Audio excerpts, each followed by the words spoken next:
always think outside the government. Always. Oh, baby, I like it raw. Yeah, baby, I like it raw. Oh, baby, I like it raw. Yeah, baby, I like it raw. Shimmy, y'all, shimmy, yeah, shimmy, yeah. Give me the mic so I can take it away. Off on the Nazi Charles, bon voyage. Yeah, Good day to you all, you crazy cats. This is Caleb Leverett, and you were listening to the Caleb Leverett Radio Show. The Schmohawk, Ben Farmer, is sick, and we've got him in quarantine. We had to send him over to the left testicle of Ron Paul's in Mount Rushmore because he's really sick. No, he just wasn't feeling good, and he just stayed home. So I'm flying solo tonight. I did have a friend of mine who was a former Army veteran. He might still be. He's at work right now, and he may be coming in later. I'm not sure. He's got this new job. But anyway, he's been busy. Okay, this is the All Things Controversial show today. I'm just feeling kind of ornery. I've been in this funk here lately, and my close friends know what I'm talking about. I've talked about it a little bit on the show. Just been in a funk. Did not watch the Super Bowl. I would love for somebody who did call or did watch the Super Bowl to call in later on. By the way, the number I'll give it out in a minute. I'm just not a Super Bowl person. I don't fault people for liking it. And I got a little ornery last night on some of my Facebook posts, but you know it is what it is. I mean. I found out something interesting about that dude. What's his name? The Ravens guy. What is his name? Look that up. Now y'all know what I'm talking about. Anyway, back in 2000, Ray Lewis. Back in 2000, 2001, something like that. He was somehow involved in a stabbing. And somebody died, or maybe two people died. I don't remember. I've actually been busy today myself, working on some projects. I didn't have time to look at all. Look up the details. I read some of it last night. Mark Dice had a pretty interesting little YouTube video about it. What else? Oh, Chris Kyle, the sniper. Was killed on, what was it, Friday, Saturday? Got a little technical problem here. Are y'all hearing a fuzz sound? I hear a slight fuzz. Here, let me try this. How's that? Is that any better? Hope so. Man, there's that damn 30-second delay. Oh, well. Anyways, yeah, this Chris Kyle guy, and then now Ron Paul he's tweeted something apparently, and he's pissed off a bunch of people, and then I don't know if he'd say he retracted his statement. He didn't retract it. He's made another statement I've noticed on Facebook. We'll get into all that as well. There's a new movement. I say new movement. They call it a new push. It's not new to us. If you're in the Liberty movement, we've been pushing this. I personally for a couple of years. I've only been in it for a couple of years, but there's people who've been pushing this probably since inception. The federal legalization or perhaps decriminalization of marijuana, one of God's plants. You do know that God made marijuana. It's in the Bible. The word marijuana is not there, but Genesis 1:29 makes it very, very clear.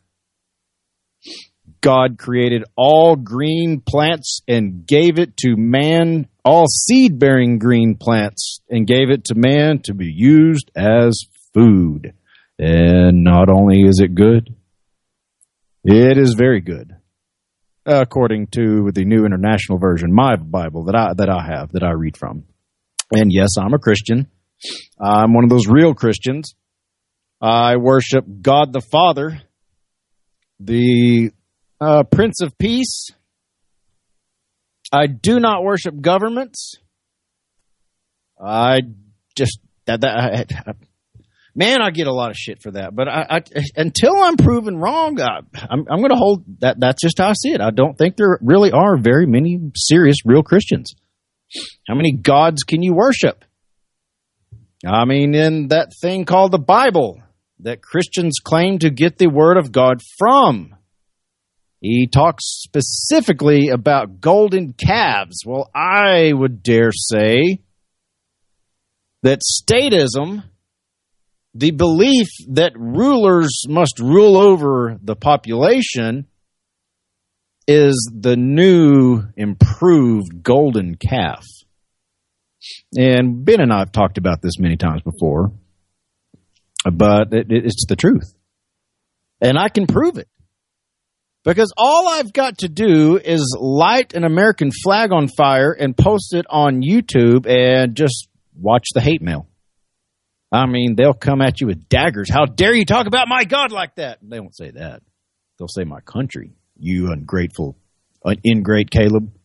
Just pack you and your kids up. Y'all just feel free to leave and move. Ugh. It's the same old. I get the same old argument. But if burning a flag offends you, then that is it's obvious. That's what you worship. It means something to you. You're passionate about it.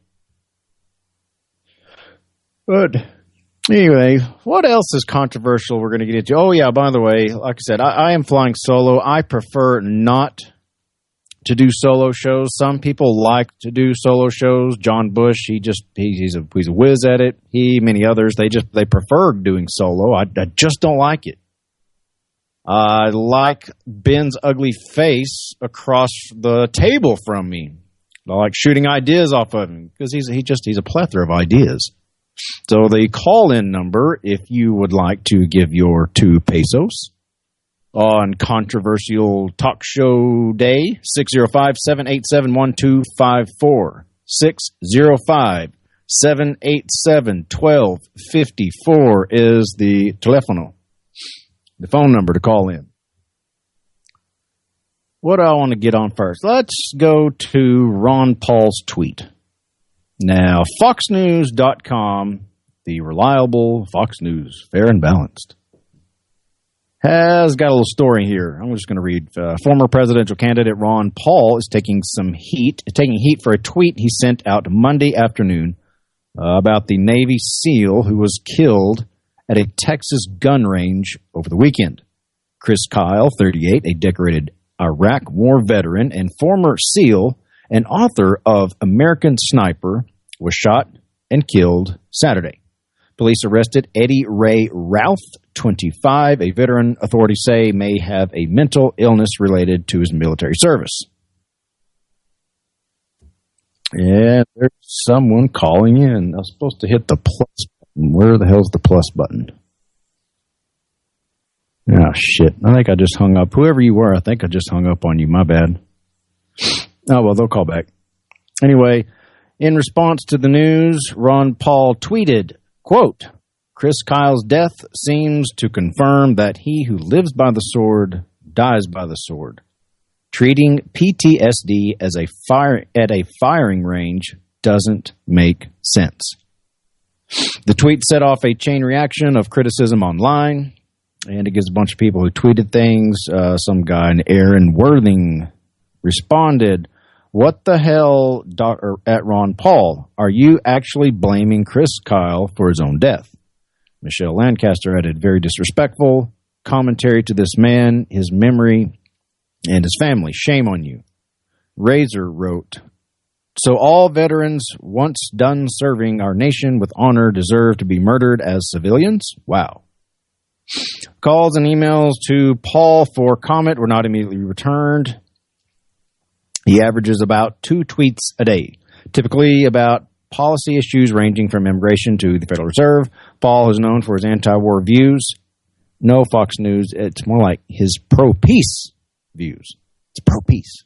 Big difference. Actually, it's the same thing, but you know Fox News, how they like to do things. Retired as a longtime Texas congressman earlier this year. There it is. Unknown. I'm going to do this. And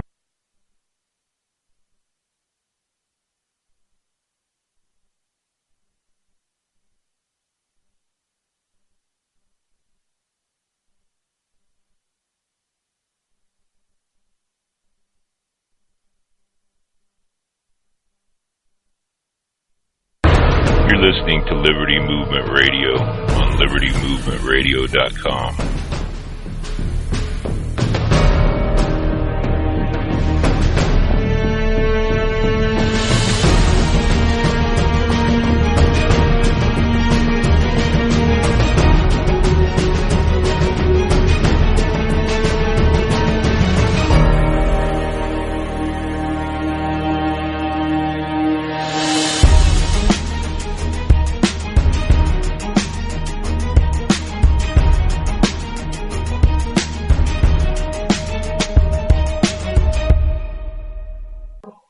You are listening to Liberty Movement Radio, and we are currently experiencing technical difficulties.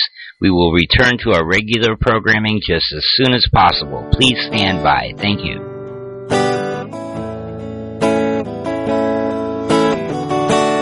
There's never been a time. There's never been a time. There's never been a time as fucked up as this. As fucked up as this.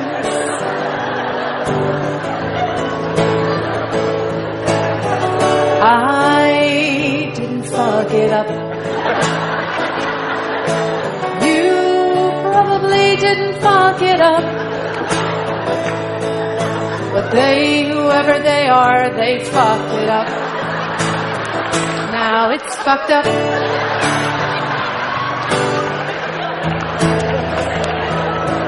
I can't unfuck it up.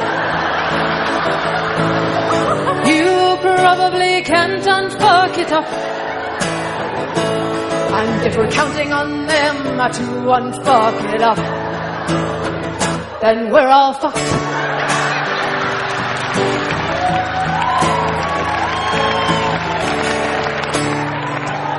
Okay, now here's where you come in. You don't have to sing. Just turn to the person next to you and ask them nicely, did you fuck it up? Go on, ask them. Are we back? That was one of those Skype stumbles. I tripped over Skype. No, Skype tripped over me. Just call back in whenever you get a chance. Trip up. There you are. And let's go. And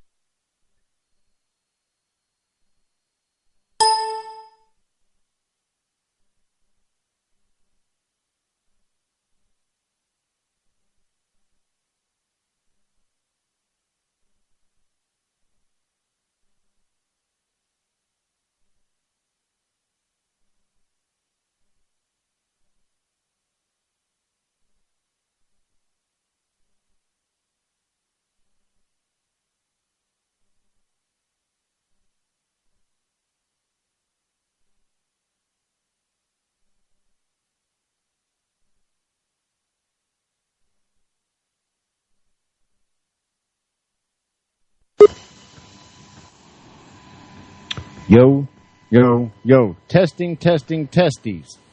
I'm back. Okay, yeah, Proc said I'm back. Man, this is grassroots radio. That's just what. That's how it is. Anyway, we'll get used to it. Anyway, you're talking about the Super Bowl, and I slept through the entire thing. And if anybody is listening that actually watched the Super Bowl, would like to call. Like I said, I would love to hear from you.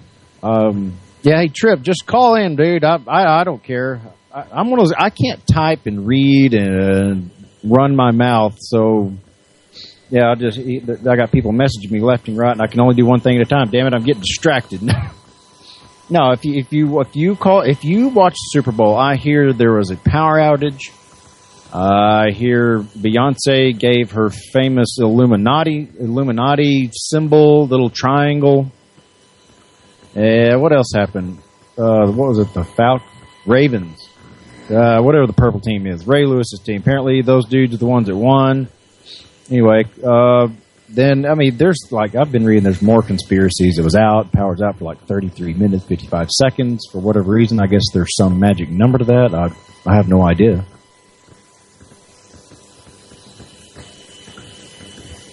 And where'd he go? Ah, there he is.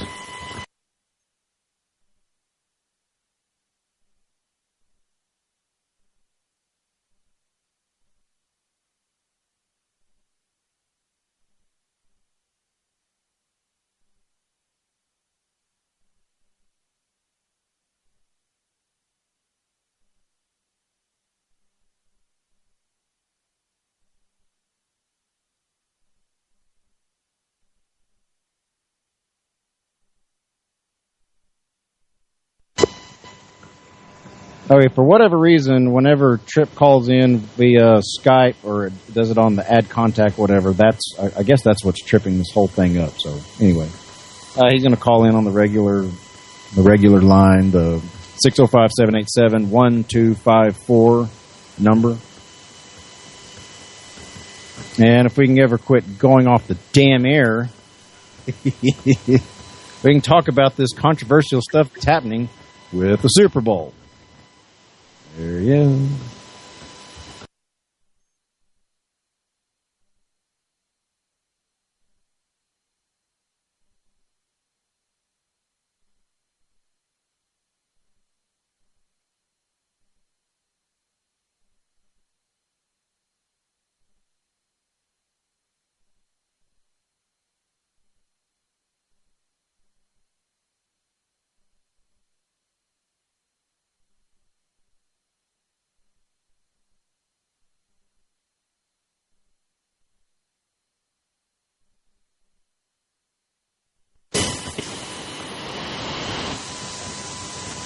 I do not know. It's fine as long as the call doesn't come in. That's fucked up.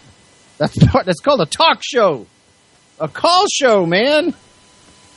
How can I do this without taking calls? I have a feeling I'm doing something wrong. Ben said something about a little plus sign. I was supposed to hit a plus sign instead of the answer button. And I don't know. Hey, Trip, call in one. We'll try this one last time, and if I can figure it out, great. If not, then I'm screwed. I see the little plus sign now. Now what? And when he calls in, I don't see a plus sign.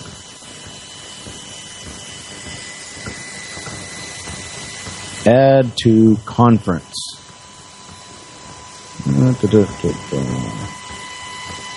Where in the world is add to conference? Add scene share. What happens if I push it? Share screen. Add people to this call. Hey, cool. I'll just call him.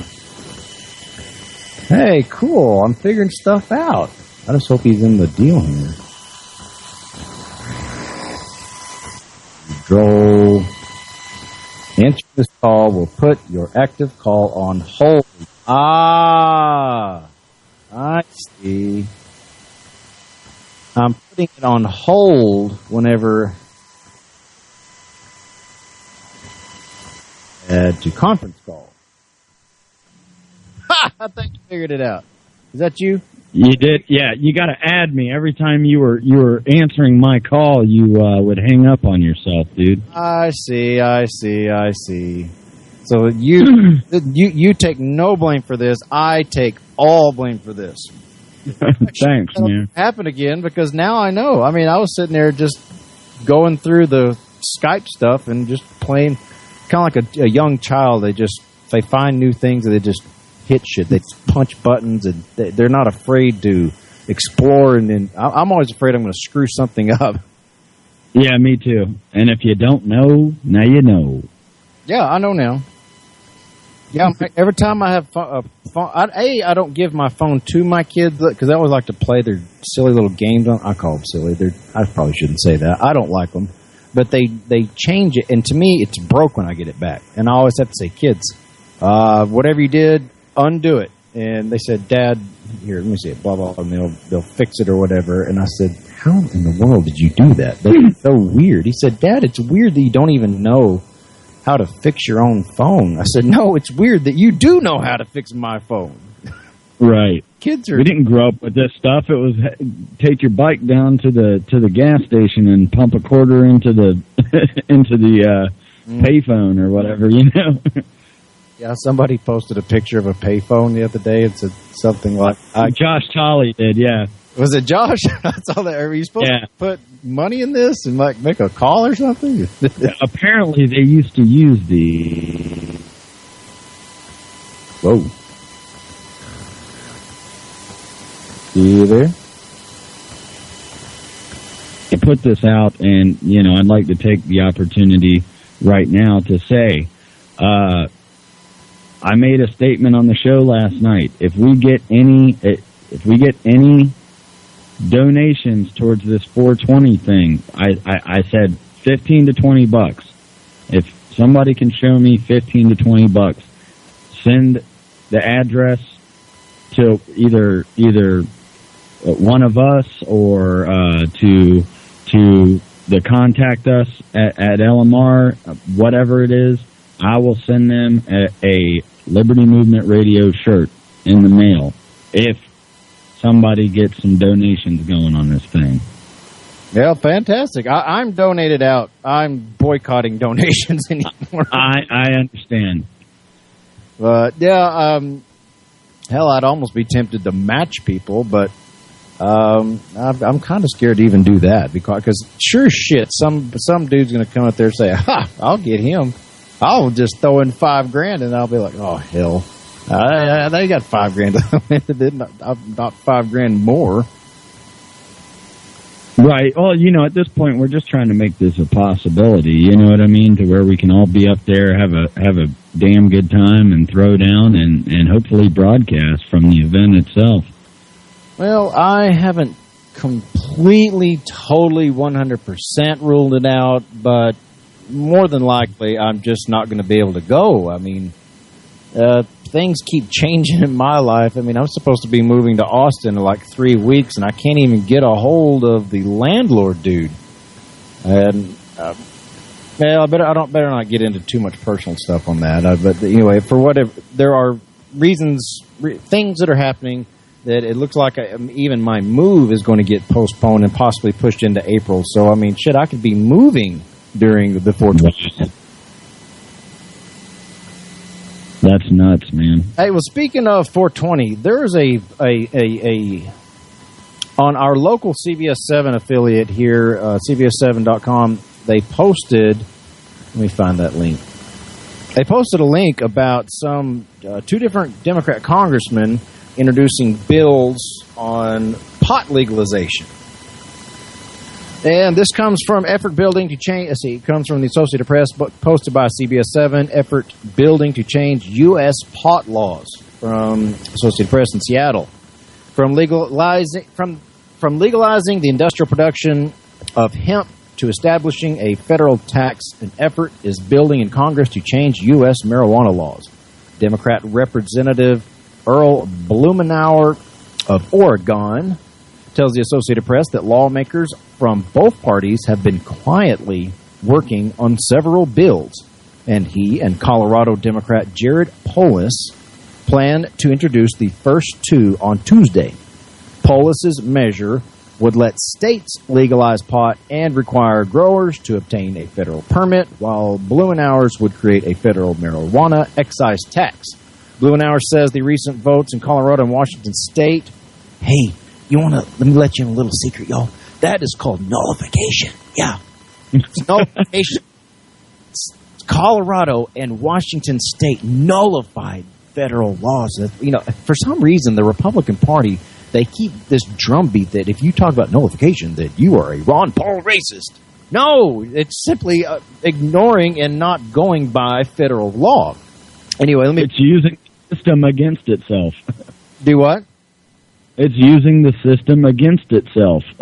Yeah, exactly. Well, just saying, I think I'll just ignore you. You know, kind of like that movie Tombstone, whenever Sheriff Behan's going to go arrest them after they had the OK Corral shootout. All right. I'll be all you men are under arrest. Wyatt Earp goes up to him and says, "I don't think I'm going to let you arrest us today, Behan." He just said, "Screw your laws. I'm not going by. You're not arresting me." Anyway, let me finish this. Balloon Hour says the recent votes in Colorado and Washington State to legalize recreational marijuana show it's past time for Congress to end the 75-year federal pot prohibition. Other measures being discussed include letting marijuana dispensaries obtain bank accounts and deduct business expenses on federal taxes. You know, I got into a little bit of a... I was actually pretty friendly today on my comments on the CBS 7 Facebook post of this. But there's some people, man. They're actually, it's a step in the right direction. I will give it that. This is absolutely, it's a tiny step in the right direction, but it's a step. But I contend that, you still there, Trip? Hello. Yeah. All right. Sorry. I was wondering if you were here. Every now and then it did that too while you were talking earlier. And I don't like a 3 or 4 second cutout. I don't know what it is, but anyway, I contend that this is a dog and pony show. That the actors in Washington D.C., these crooks known as Congress people, the king and the men and women in robes, are putting on this act to arouse the people.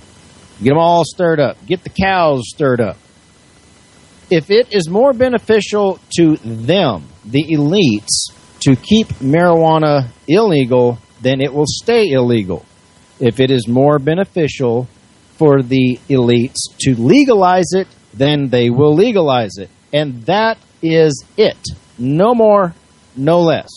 No mas, no menos. That's my opinion anyways. People have this idea, and Trip, you can give me your thoughts on this. Just like Sure. They've got this idea that rulers care about them. Hang on just a second. I got to turn this.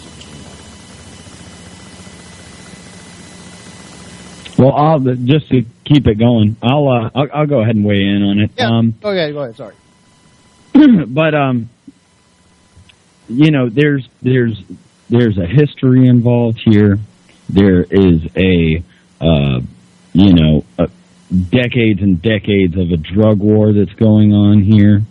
And if you look at the initial CIA reports and things like that, when they first started testing that and decided to use it as a Schedule I narcotic, which is up there with heroin and meth and LSD, and, things that are obviously not what pot is as a drug anyway.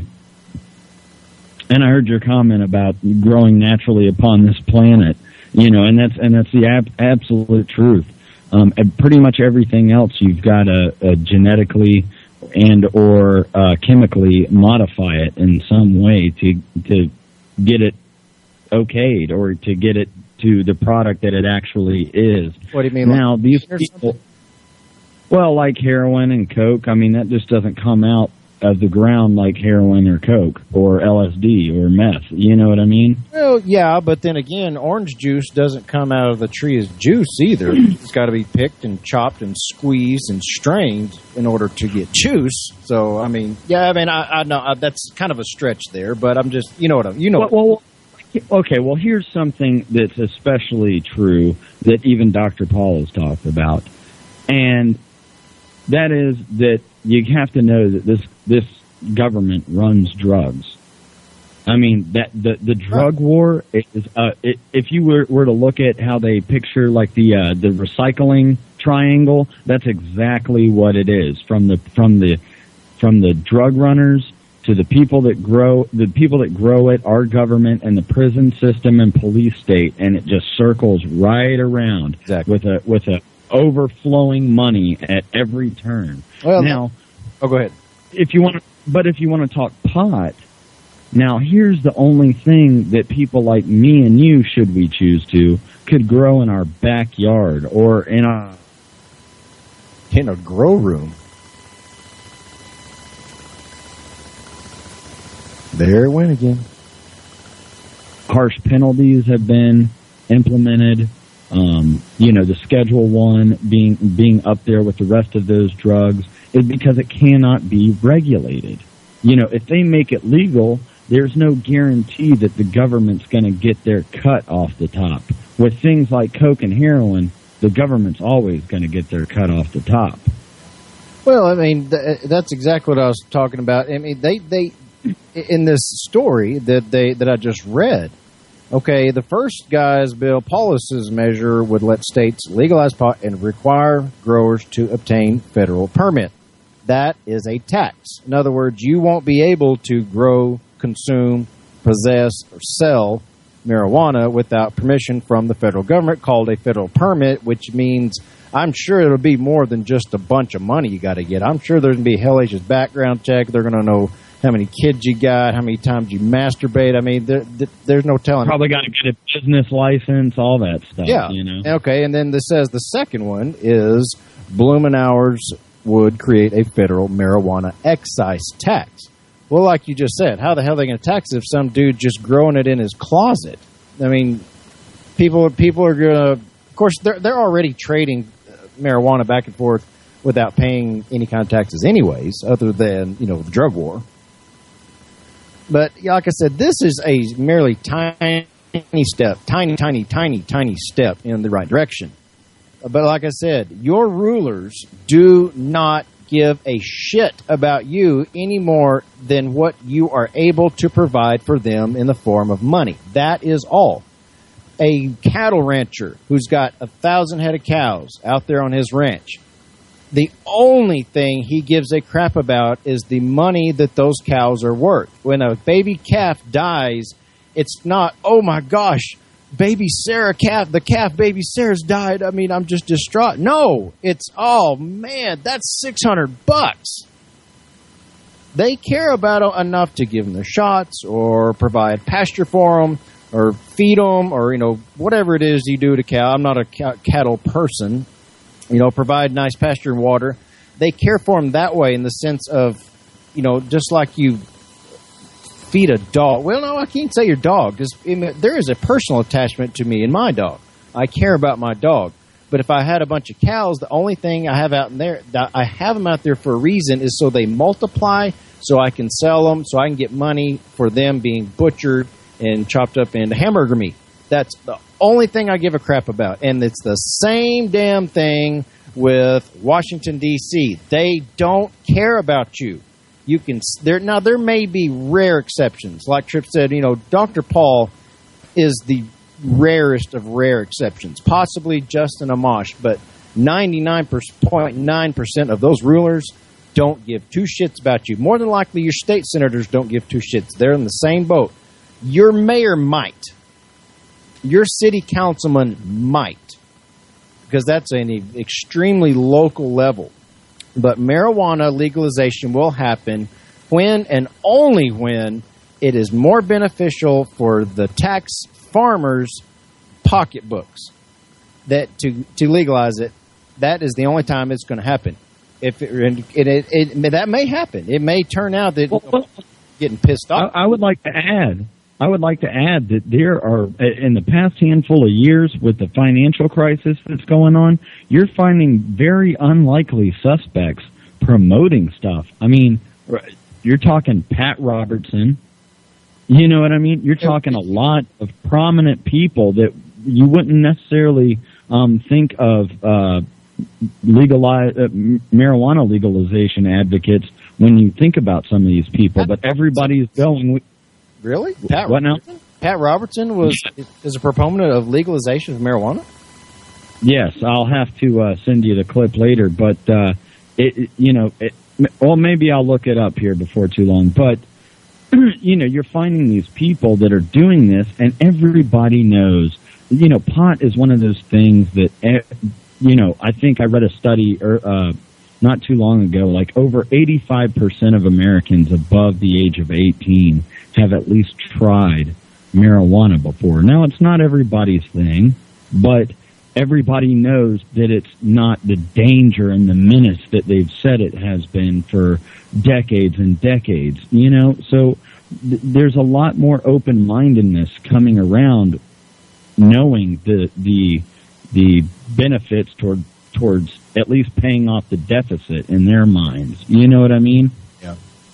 Yeah, I'm looking this up right now. Pat Robertson, marijuana should be legal. I'll be damned. I'll have to back off, old Pat. See, somebody might have mentioned that.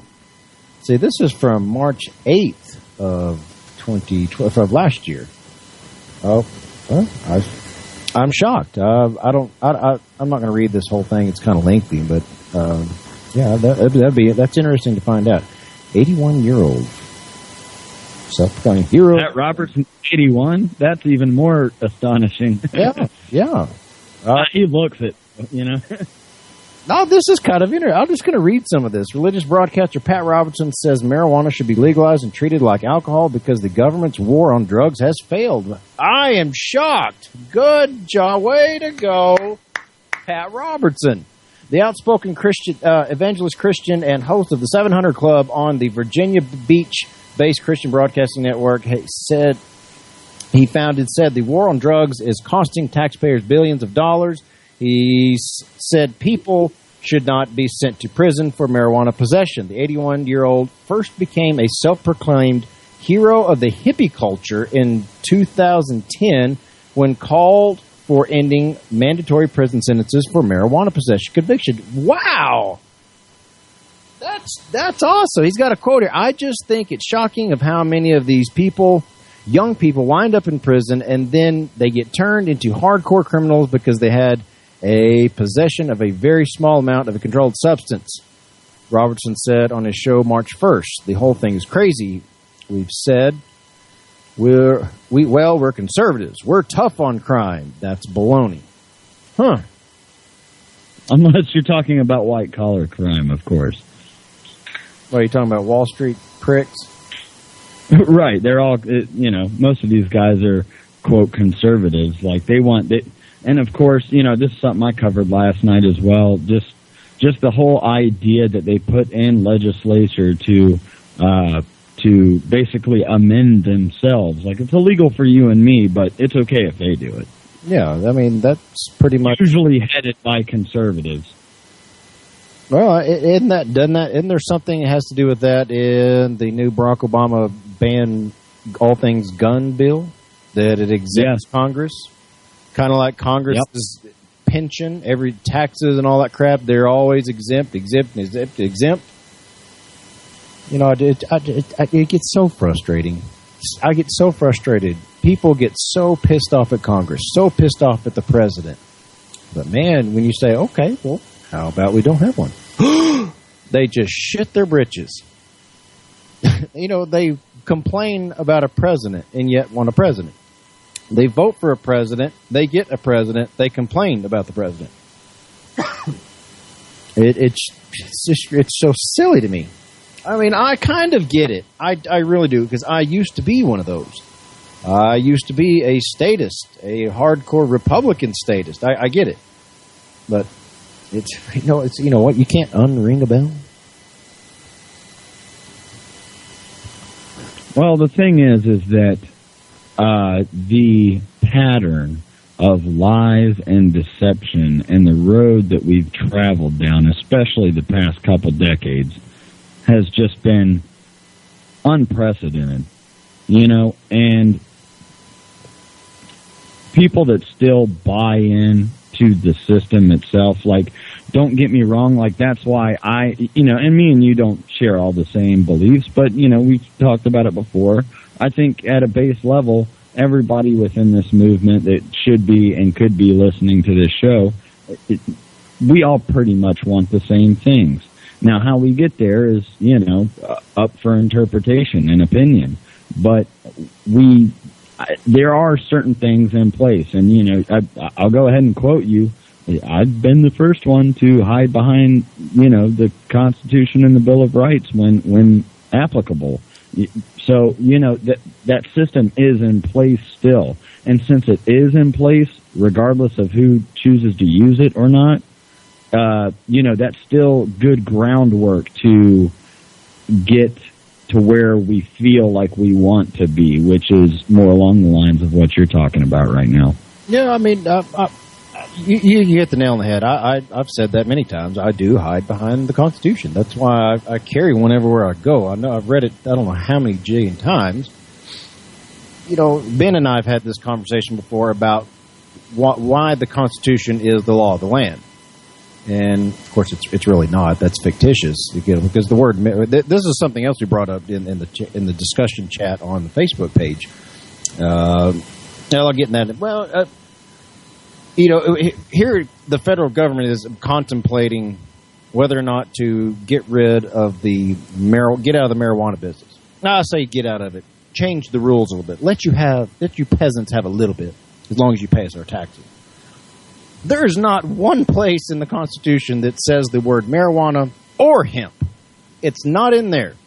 And the last time I checked, this little document that I'm holding in my cute little hands was supposed to be the rules for government, the restraints, the powers, Article 1, Section 8, given to all the 18 enumerated powers. Congress can do this, this, this, and this, and this. And that's it.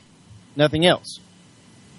The Bill of Rights, first 10 amendments, were to protect the states and the people. That's it. And, that cannot be infringed by the governments, any governments, state, federal, local, none. But here the federal government is in the business of regulating one of God's plants. As much against prohibition as I am of alcohol, the 18th Amendment, at least I will give the people the time. At least they went by the rules that they, kind of shook hands on back in 1787, whenever everybody ratified it, all the states ratified it. They shook hands. We're going to go by these rules. If federal government wants more power, less power, whatever, we can change it. Whether it's constitutional convention or what's the other way? The states, 3/4 or so, 3/4 of the states, whatever. But no, they just assume these powers. I assume by executive order. I mean, they called it a 75-year-old war on marijuana or decriminalization. Who was it? Who was it? Trip Nixon in 70 or 71 that declared the. He put in the classification system that we have now. The scheduled stuff that we now know as the war on drugs. I mean that really. I mean there were laws on the books back then, but it was vague and wasn't really taken too seriously until Nixon. Wow, the schedule. He created a schedule, kind of like the IRS creates schedules, and the Texas Railroad Commission. Oh my God! Here, this is for you, Dick Nixon. Yeah, go for it. That's some status ass shit. Dead tyrant. We don't have to worry about it anymore. Ah, that's terrible. I shouldn't say that. Was that terrible of me to say that? No. I mean, he's a tyrant. He's ruined millions of people's lives. Not just the ones in prison, but their families that depend on him. It's just hard to say anything nice about any kind of person like that. I guess I should do like my mom told me, Caleb, if you can't say anything nice, don't say anything at all. I couldn't be in radio. I don't suppose to. I had to abide by that, Mom. I'm sorry.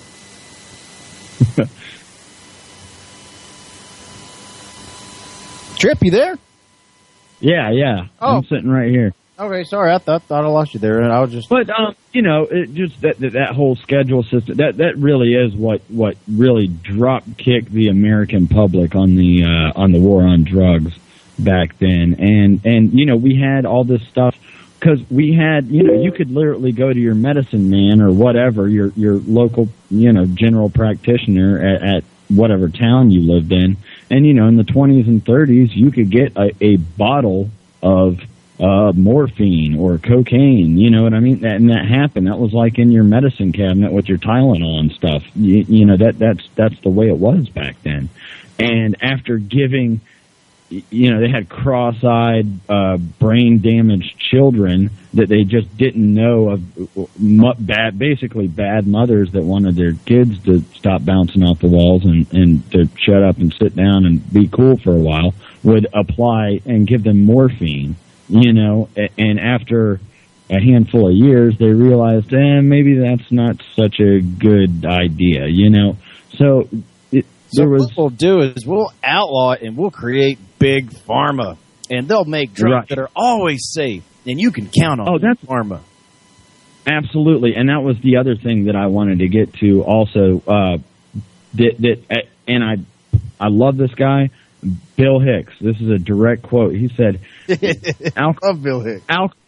Alcohol and cigarettes, two drugs that do nothing for you whatsoever. And drugs that open your mind to make you realize how you're getting fucked every day of your life, those drugs are against the law. Coincidence? I don't know. So there's been this long line of don't use your drugs, use our drugs. Oxycontin's okay, but don't go get smack off the street. Now, I'm not a proponent of either one, but the difference in what they say is, and I saw this coming up. I mean, I was in high school when the pill thing started to take off, and I was like, man, this is just not headed in a good direction. You heard all those street drug terms as we were coming up, all the time, ever since the Just Say No program was implemented, and that was part of extra, just school activity to learn that type of stuff, and it just turned in from street drugs, and then street drugs aren't even the mainstay. It's raiding your grandmother's pill cabinet and then hawking a few oxycodones at school. Have you? That's what it's turned into. Have you ever heard of fishbowl parties? No. This is the craziest shit. How old are you, by the way? I'll be 28 soon. Okay, 27, 28. So you're about. Right. I guess, 7, 8 years younger. You're about the age of my second former spouse. I'd never heard of this. She had told me about this, and I don't know whether she did. Fishbowl parties? Yeah, and it just sounds, like I said, maybe I shouldn't have even said that. Okay, well, somebody told me. I don't know whether it's her. Whatever. They get these big, they have a big party bash, booze. I'm sure they had marijuana, whatever. And these kids, like you said, raid grandma's and mom's and dad's pill cabinet, throw the Xanny bars in and the Klonopins and everything else, and they just throw it all in this big bowl, and you just grab a handful. Whatever you grab, that's what you slosh down your throat and just wash it back with a shot of vodka or a shot of whiskey or a beer or something, and you just see what happens. And, good Lord, I cannot imagine going to, that's what I guess the kids were doing at the time. I never saw one. I never went to one, but my God, I assure you this, there does not need to be a law saying to outlaw fishbowl parties to keep Caleb Leverett from going and attending one and overdosing, because I assure you I will never, ever, ever do something that crazy in my life. No, yeah, and I don't know, but I'll speak for myself just because I'm on your show and not mine. Whatever's on your mind.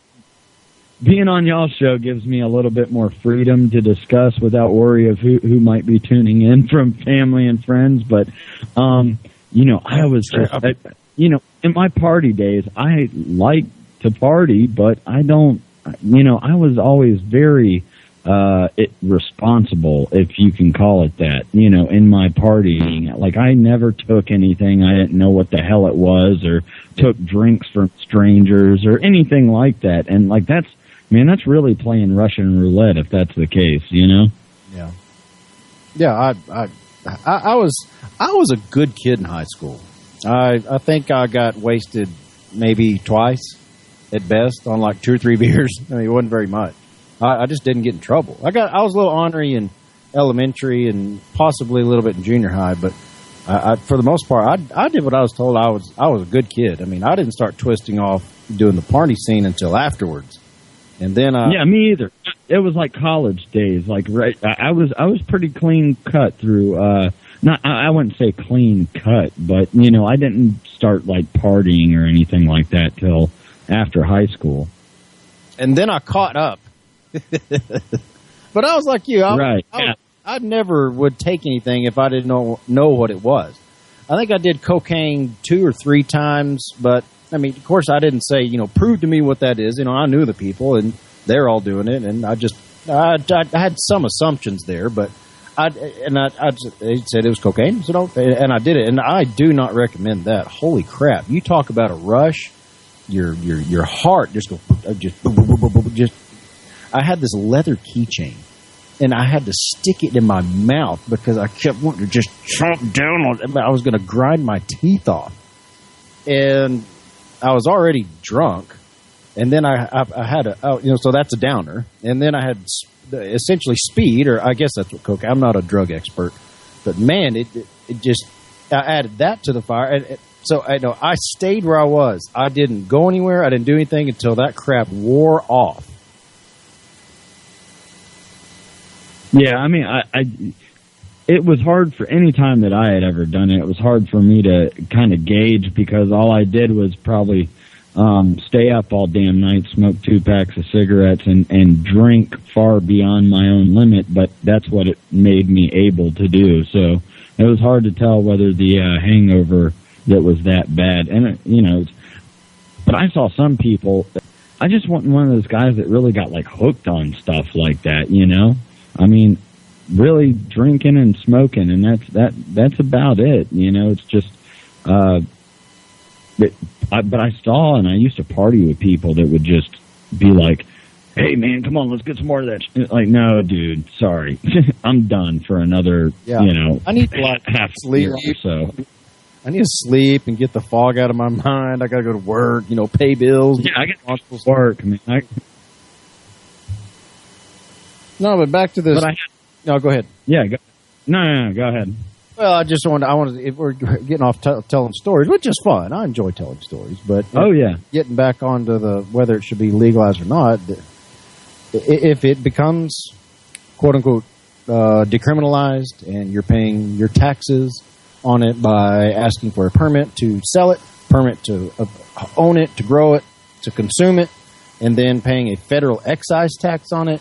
They're simply getting their money in a different way. They're letting you think you have freedom, and it's going to be you're going to be free to do that. No, it's not. You are still a wage slave. You are still a tax cow, and that's just all there is to it.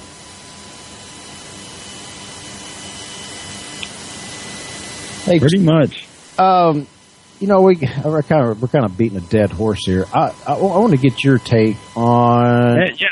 I'm just following your lead, man. I can stay on for as long as you need me, and we can talk about whatever the hell your show, man. Oh, we'll stay. You push my buttons or throw something over, and I'll knock it out of the park. Whatever you need, man. I always enjoy when you call in. I really, really do. It's too bad you live where you live, Florida.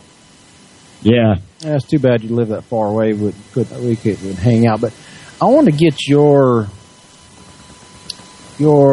thoughts on this. Before I got cut off, I started reading this a story from Fox News, and we all know how reliable Fox News is because they're fair and balanced, right? Fair, yeah. I think you can't even say straight face, can you? I know what it was. I was reading this, and then I was being a tech-tard on Skype and hanging up on you. Anyway. So let me start over on this. It's just a story. Ron Paul tweets controversial message on murdered Navy SEAL sniper. Former presidential candidate Ron Paul is taking heat for a tweet he sent out Monday afternoon about the Navy SEAL who was killed at a Texas gun range over the weekend. Chris Kyle, 38, a decorated Iraq war veteran, a former SEAL, and author of American Sniper, was shot and killed Saturday. Police arrested Eddie Ray Routh, 25, a veteran authorities say may have a mental illness related to his military service. In response to the news, Paul tweeted, quote, Chris Kyle's death seems to confirm that he who lives by the sword dies by the sword. Treating PTSD at a firing range doesn't make sense. And I wholeheartedly agree. Now, let me finish reading this, and then I want to get your take on this. The tweet set off a chain of reaction of criticism online. Aaron Worthing responded, "What the hell, Ron Paul? Are you actually blaming Chris Kyle for his own death?" Michelle Lancaster added, "Very disrespectful commentary to this man, his memory, and his family. Shame on you." Razor wrote, "So all veterans once done serving our nation with honor deserve to be murdered as civilians. Wow." Calls and emails to Paul for comment were not immediately returned. He averages about 2 tweets a day, typically about policy issues ranging from immigration to the Federal Reserve, who is known for his anti-war views. Oh, and I remember I made this correction. This was about the part where I got cut off. They call it anti-war views. Fox News, you could also call that pro-peace views. He's not just anti-war, it's pro-peace. Retired as a longtime Texas congressman earlier this year. Kyle, the most lethal sniper in the U.S., had 160 confirmed kills. He enlisted in the Navy in February of 1999 and was discharged in November of 2009. He had 4 tours in Iraq under his belt and received 14 different awards, decorations, including 2 Silver Stars, 5 Bronze Stars with Valor, and 2 Navy and Marine Corps Achievement. Or is it Corps? Isn't that how Barack Obama says it? Marine Corps. Yeah. Achievement medals. After leaving the Navy, he wrote his biography, American Sniper. Last year, Kyle told the Fort Worth Star-Telegram that he didn't go into the service for the money or rewards. "I did it because I felt like something needed to be done, and it was honorable," Kyle said. "I loved the guys." Ralph, a former corporal in the Marines, is being held on $3 million bond. He is accused of killing Chad Littlefield, 35, who was at the gun range with Kyle.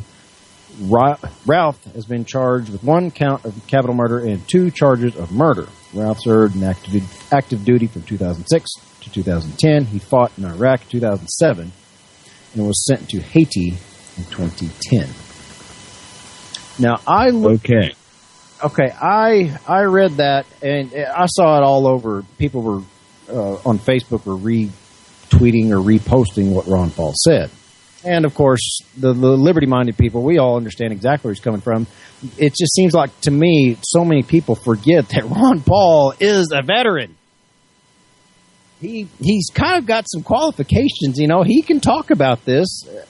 I would say the man probably knows what he's talking about. Now, that said, this is what you will not hear, I'm assuming, what you will not hear. Dr. Paul just posted this on his Facebook page about 2 hours ago. And this is what he had to say. "As a veteran, I certainly recognize that this weekend's violence and killing of Chris Kyle were a tragic and sad event. My condolences and prayers go out to Mr. Kyle's family. Unconstitutional and unnecessary wars have endless unintended consequences. A policy of nonviolence, as Christ preached, would have prevented this and similar tragedies." Dr. Ron Paul. Your thoughts, Mr. Tripp? Well, I covered it a little bit last night, and oddly enough, here's something I didn't know at the time that I covered this. Now, all this Ron Paul stuff came out today. Now, I have, and if anybody's first off, I highly doubt, I don't really doubt, but I don't think anybody should be offended by Dr. Paul's comments.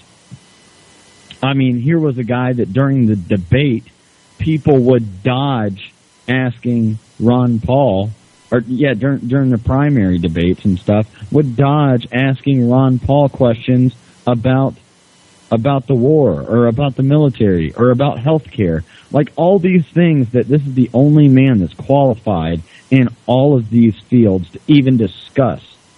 Like the rest of the guys up there were a bunch of rich boys, that didn't know their name from a hole in the wall. And this guy is qualified to talk about all of these things from personal experience and a professional experience. Yeah, did you watch that one debate where he got all of like 58 seconds to speak or something. It was 80. I think I want to say it was 89 seconds. Okay. And they tried to do it to him. The debate after that, and the crowd.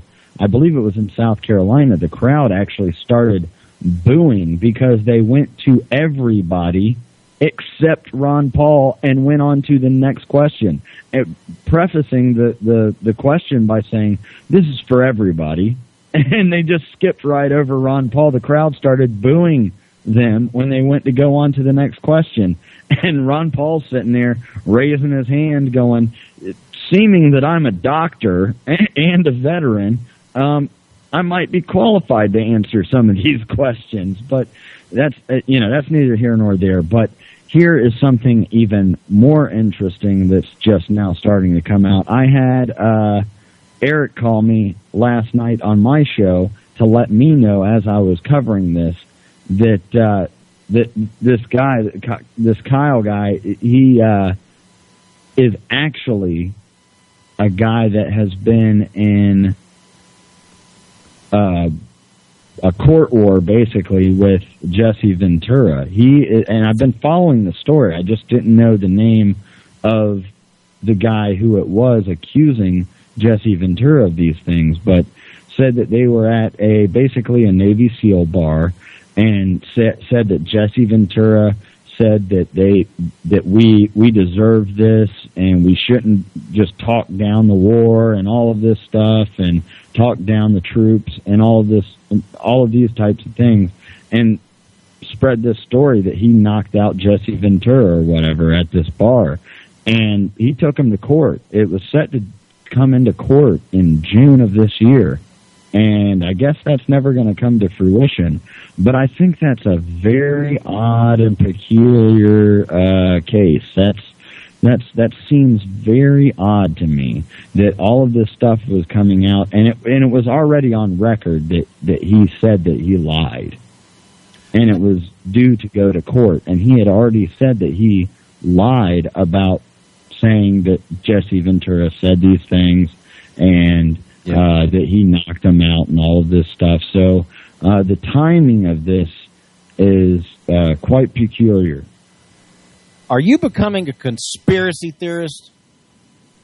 Conspiracy theorist, terrorist, asshole. I've been called many things, Caleb. But,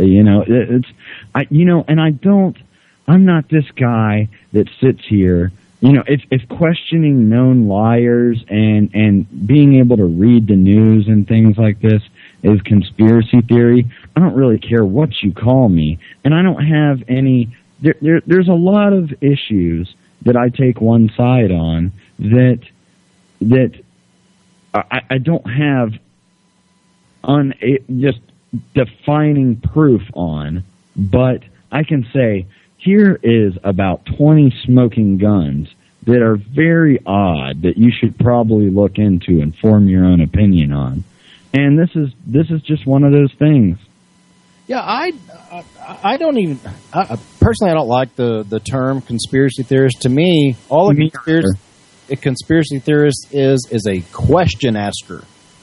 We simply have questions. Mark Dice made a video about that very thing that you were talking about the Jesse Ventura thing. There was never proof that he did it. He made this up. And it said that he punched Jesse Ventura for talking shit about the troops. Now, a lot of people also tend to forget, now correct me if I'm wrong, was not Jesse Ventura a Marine himself, or is it, I guess once you're Marine, always Marine, whatever. Is he not a Marine himself? He is Navy SEAL. He was underwater demolition expert, Jesse Ventura was. Okay, exactly. And, this guy, he says some whack things, but I like the guy. I really do. I admire him. And like I said, Mark Dice was covering that very thing, and he's simply asking questions too. I mean, okay, here this guy is just bragging, literally bragging, writing a #1 New York Times best-selling book, I'm the deadliest sniper in the world. Or at least in the United States, or whatever it was. 160 confirmed kills. There's people crediting him with up to 255. I wrote Adam Kokesh an email the other day. I guess it was yesterday. He read it aloud, and he gets tired. He goes, I get tired of people, because I asked him. I said, people like me, non-military, never did serve. I just want to get your opinion on this, and that's pretty much all left of that. He kind of said, well, I get kind of irritated. People say, well, just because you're a Marine, that means you're the only one qualified to talk about it, and blah blah blah. But yet, in all his videos, he talks about when he served, 2004.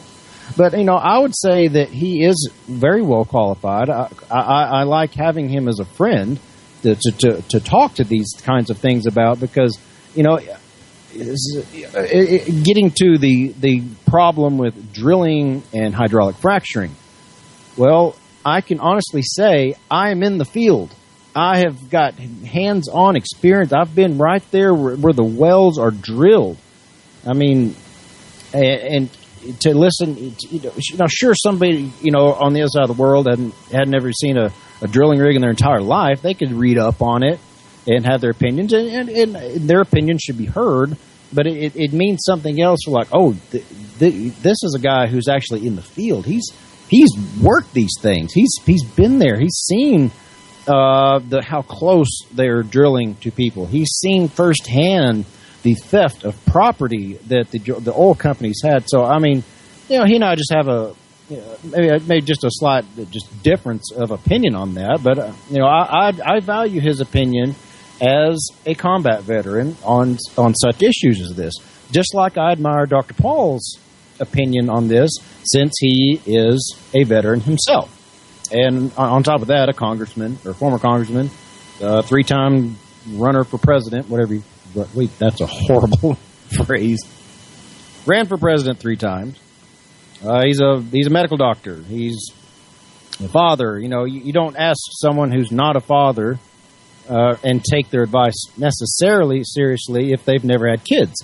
I ask people on parenting issues from people who do have kids. Now, certainly there are doctors who have gone to school their whole lives, 30s, 40s, in their 50s maybe, and never been married, never have children, have PhDs in child psychology, and maybe they're very good. That's fine and dandy. That's great. And their opinion has value. It matters. But someone who's got kids, who has children, who has raised children, who's actually, done the get up in the middle of the night when they're sick and run a fever and get them in the tub and cool them off and change their shitty diet. As we do. Bounce them around and just take care of them. There's something to be said about someone who's got first hands-on experience. Are you, by the way, Trip, are you a veteran? No, I am not. I have. It's kind of odd, and I hate to drop this kind of stuff, but it's kind of odd. My grandfather was on my dad's side. He was in the Army, but my mom's side of the family got really gung ho. I've got a cousin that's my age. He's, I think, just a year younger than me, and he's a Marine. Did 2 tours in Afghanistan, and they got really gung ho about the military all of a sudden. Like as soon as he got into the service. But the funny thing is that me and him talk, and he really does, even though he doesn't like to comment too much, and he wants to be a career military guy. He knows exactly what the hell I'm talking about when we have our conversations over like Thanksgiving and Easter and any other time that he can come be at my grandmother's house. We all kind of congregate to my grandmother's house. So I guess y'all don't see eye to eye on political issues? No, actually we do. That's the thing, is that if you look at Homeland Security documents, the MIAC report, things like that, I mean, they say gun owners, veterans, these are the people that we are going after because you have the training and you know more than you should. Now, somebody like a career military person that's planning to stick around for 20 years is going to keep their mouth shut and do what they're supposed to be doing just to get by and have their career in that field. but a lot of the 2 to 4 year guys, your Adam Kokeshes and whatnot, that know what a sham a lot of this stuff is, and that we're not necessarily protecting our freedoms as much as we're protecting the elite's interests nowadays, know how much it is a falsehood of what they're really doing and what they're truly fighting for nowadays. And I'm a big veteran guy. I service veterans in my professional career. I spend a lot of my days in DAVs and VFWs and American Legions. I spend a lot of my days servicing these people in my career, and so I get to spend a lot of time with these people, and it's sad to see what the quote cost of freedom is nowadays, and how these people are truly treated, and how the VA has sold them down the river, and all of these different things. I mean, just like this issue that we're talking about, PTSD. We've got other articles I covered just yesterday. 22 veterans killing. We've got a higher suicide rate among the troops than we do a combat casualty rate. Yeah, like the day. There's a problem with that. That's a fucking problem to me. You know what I mean? When more people are killing themselves.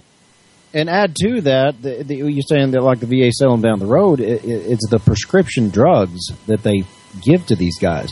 I was talking to Adam House when I was down in Tampa, and he runs the Combat Veterans for Ron Paul website, and I'm gonna have to get him on I may not have my facts exactly correct, but it was something along these lines.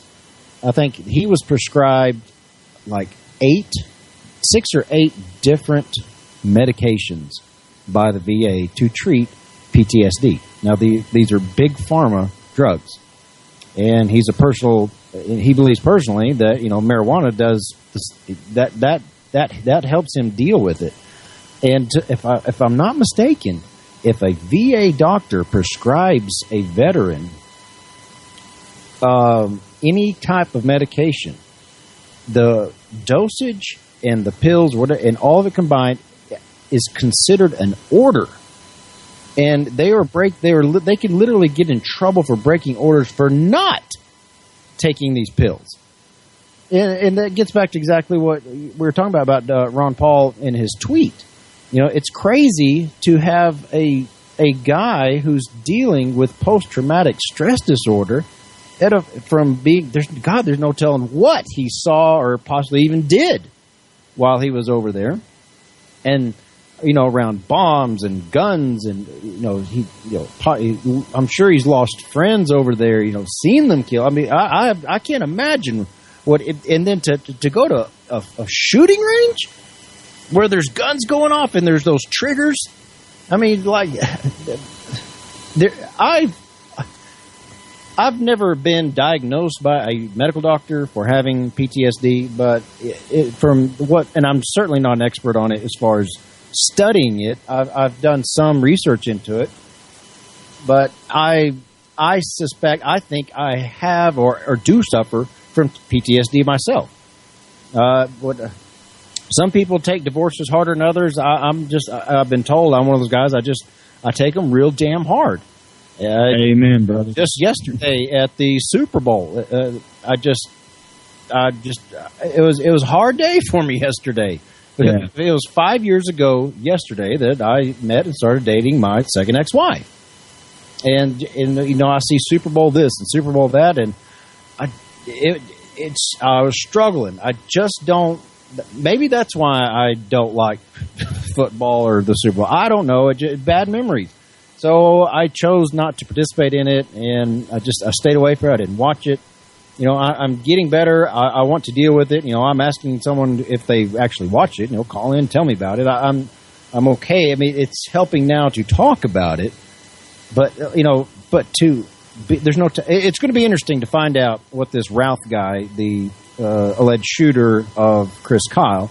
What, if we ever will find out? I mean, we may not, because I guess that's privileged information or private information, secretive information, or whatever. It'd be interesting to find out, if we are ever going to, what kind of pills was this guy on? What kind of prescribed drugs? Same way, something made this guy snap, obviously. There's people out there saying he's in that Contel Pro, whatever, or MK Ultra. Well, whatever it is. Right. All right, go ahead. Oh, no, I was just going to say, you've got your MK Ultra and COINTELPRO and all of these, different PSYOP units, I guess you could say. But that would admit failure, especially being an ex-Marine, a fellow vet. That would be a bad thing. And who knows if this is going to turn into everything that I've been reading the past couple years of truly demonizing vets, which is not going to go swell at all. That's just not going to be good. But I think that they are arrogant enough that the people in charge right now believe that the country is so left-leaning on average that's the majority of the mindset of the American people, that I think they're arrogant enough to go for it at this point. I'm not sure, and I could be wrong, but they could go for it and just say, see, now we've got to really analyze these vets, and they probably shouldn't have their gun rights either. Or that's at least the kickoff point. You know what I mean? Well, yeah, absolutely. They go after vets all the time. The gun control is, like Stefan Molyneux said, there's no such thing as gun control. If you say you're for gun control, no, you're not for gun control. You are for giving control a certain group of individuals guns and leaving the rest defenseless. The private sector being the defenseless ones, the cops and or the military and all the CIA, FBI, those guys being the ones having all the guns. Now, man, you've got to really, really trust your government if that's really, really what you want. But maybe that is what some people want. I really don't know. Well, it really is coming into a place of fear-based society. That's what it really comes down to, is that this is a fear-based society where the government's going to be your mommy and daddy and going to tell you what's good and bad, and they're going to raise you up like they're somebody to take orders from. Well, it's just sad. Obviously nobody can predict the future, but I do see light at the end of a very, very, very long tunnel. Like, the tunnel's longer than I'll be alive, I'm sure. Probably longer than my children, but maybe, just maybe, if we can educate enough people to be responsible, possibly my grandchildren will see a day where at least get back to the original Constitution. At least get down to that level. Other than, minorities not having the right to vote and women not having the right to vote and blah, blah, blah, and still having human ownership. That people tend to forget that part was in the original part of the Constitution. Right, but that's all been, ratified properly, and, all of that stuff's, said and done as far as being, in your amendments and things like that. But before we go any further, I would like to make another statement on that, is because I think that people like me and you and our generation and this whole liberty movement thing we got going on right now, that we're balls deep in this fight right now. But who it's really about is our kids. Now, stuff like me and you do for our kids to try to educate from a base level at a very young age is a big part of that. But you also see the other side of the coin, which is basically what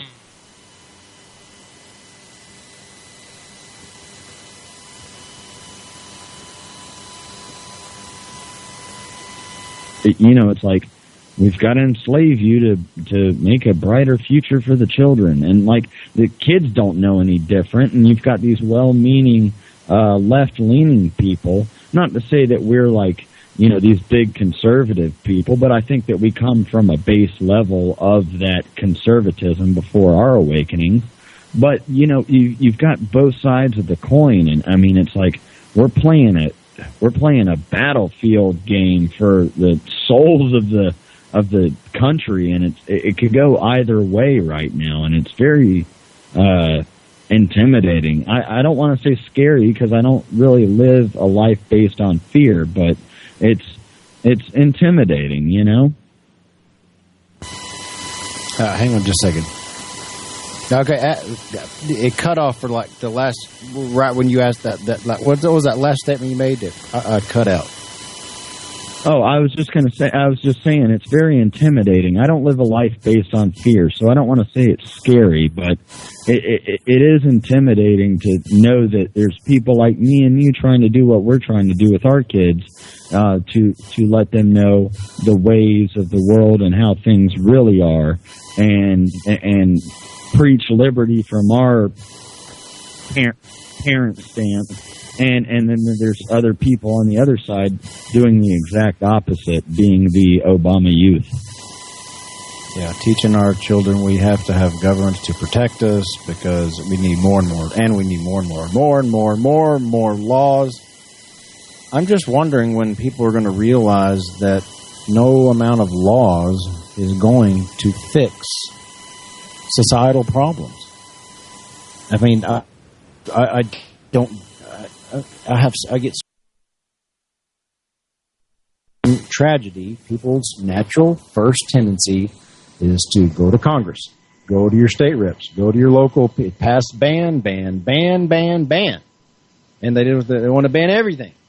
I mean, you see, I see these crazy memes. There's funny memes like, let's ban hammers since hammers kill more people than guns. Let's ban gravity because 10,000 people a year die from falls. It's kind of a shame that we have to be that direct to point the obvious out that your laws are making things worse. It's not making anything better. I mean, here in our on a local level, I don't know if you've heard, but I mean, the city of Odessa has been trying to put a ban on texting while driving, and I know that's a hot topic all over the country because it's a problem. People have their heads up their asses when they're driving. And that's actually the root cause. Head up your ass while you're driving. It's not texting. It's not putting on your makeup. It's not slapping your kids or whatever it is you're doing. It's you're distracted. And no matter how much you ban putting on lipstick, ban texting, it's not going to do a damn bit of good.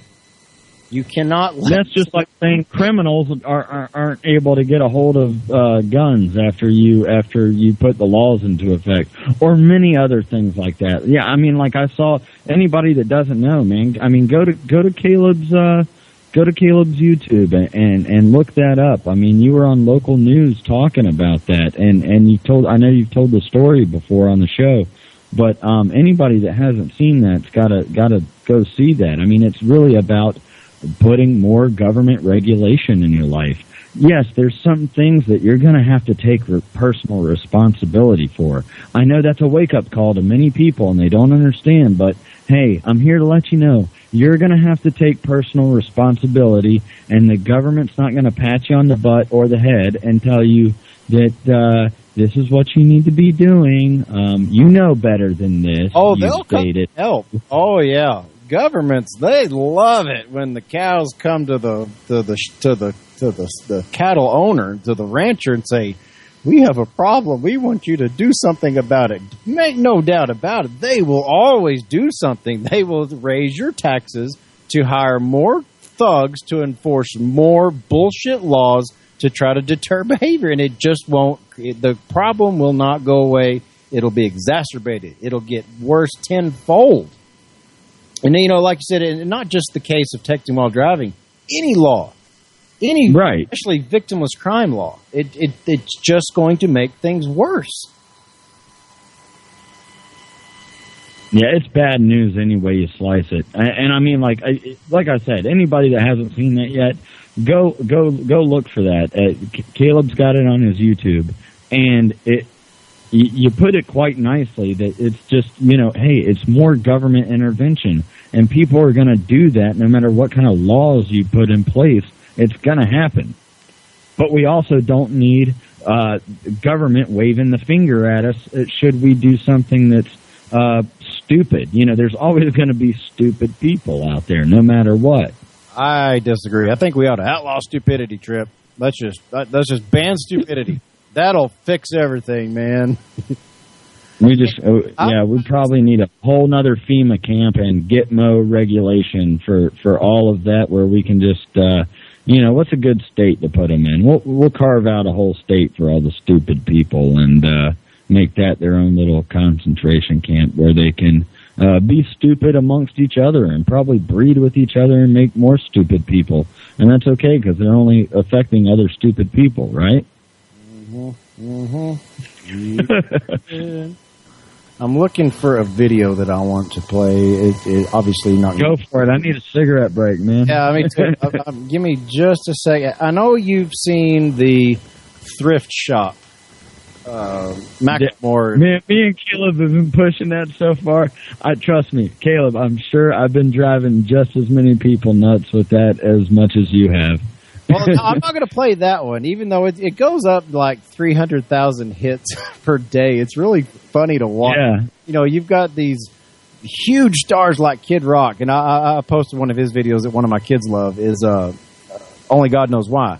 It's the official video on Kid Rock's channel. It's got my favorite. Man. 3 million views, maybe 4 million. Everybody's heard of Kid Rock. Nobody's ever even heard of this guy, these two guys, Ryan Lewis and Macklemore. Now it's up to 79 million views. I just think it's cool, but that's not the one I'm going to play. There's been a parody made. Stop. Really? No, that's not what I wanted. I have my finger at the wrong button. I'm gonna pop some tag. This is called Pot Shop, Macklemore Thrift Shop parody. I'll have to look it up later because I'm going to take a break myself during this. Right, it's let's see, 4 minutes 32 seconds will be RB. Here is Pot Shop.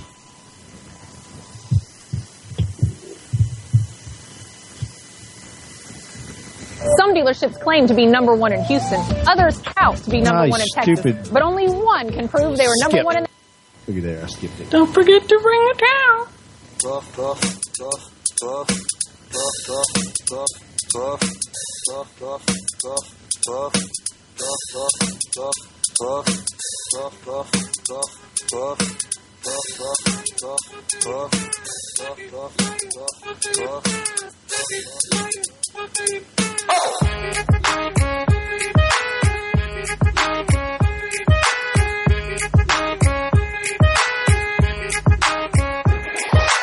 I'm gonna smoke some weed. Only got $20 in my pocket. I'm a hunting, looking for a pot shop. This is fucking awesome. Walk into my house like, what up? I got some good pot. I'm just pumped up, got some herb from the pot shop. Ice in my fridge, it used to be frosty. My friends like, damn, that's a stoned-ass donkey. Rolling in hella high, looking like it's FIFA time. Dominating all my friends as I eat some chili fries. Draped in a Snuggie with my girl sitting next to me. Probably shouldn't have had a big gulp full of iced tea. But shit, it was 99 cents. I'll be blazing and smoking it, about to go and get some munchies next. Passing up on those Cracker Jacks, Reese's Pieces are where it's at. Gotta get me some soda pop. Cottonmouth has been creeping up, but can't remember where I put my keys. Yeah, that's what's up. I'ma take your grandpa's ride. No, for real, ask your grandpa, can I take a 65? DeVille cruising to my local Publix. Nothing better than rolling with two super fly chicks. They have frozen burritos. I bought frozen burritos. I bought some Ben and Jerry's, and then I bought some Cheetos. Hello, my main man Obama. A couple states have just reformed their laws on marijuana. What you gonna do, send the feds there? Hell no, the DPAs would be like, they got volcanoes. I'm gonna smoke some weed. Only got $20 in my pocket. I'm a hunting, looking for a pot shop. This is fucking awesome.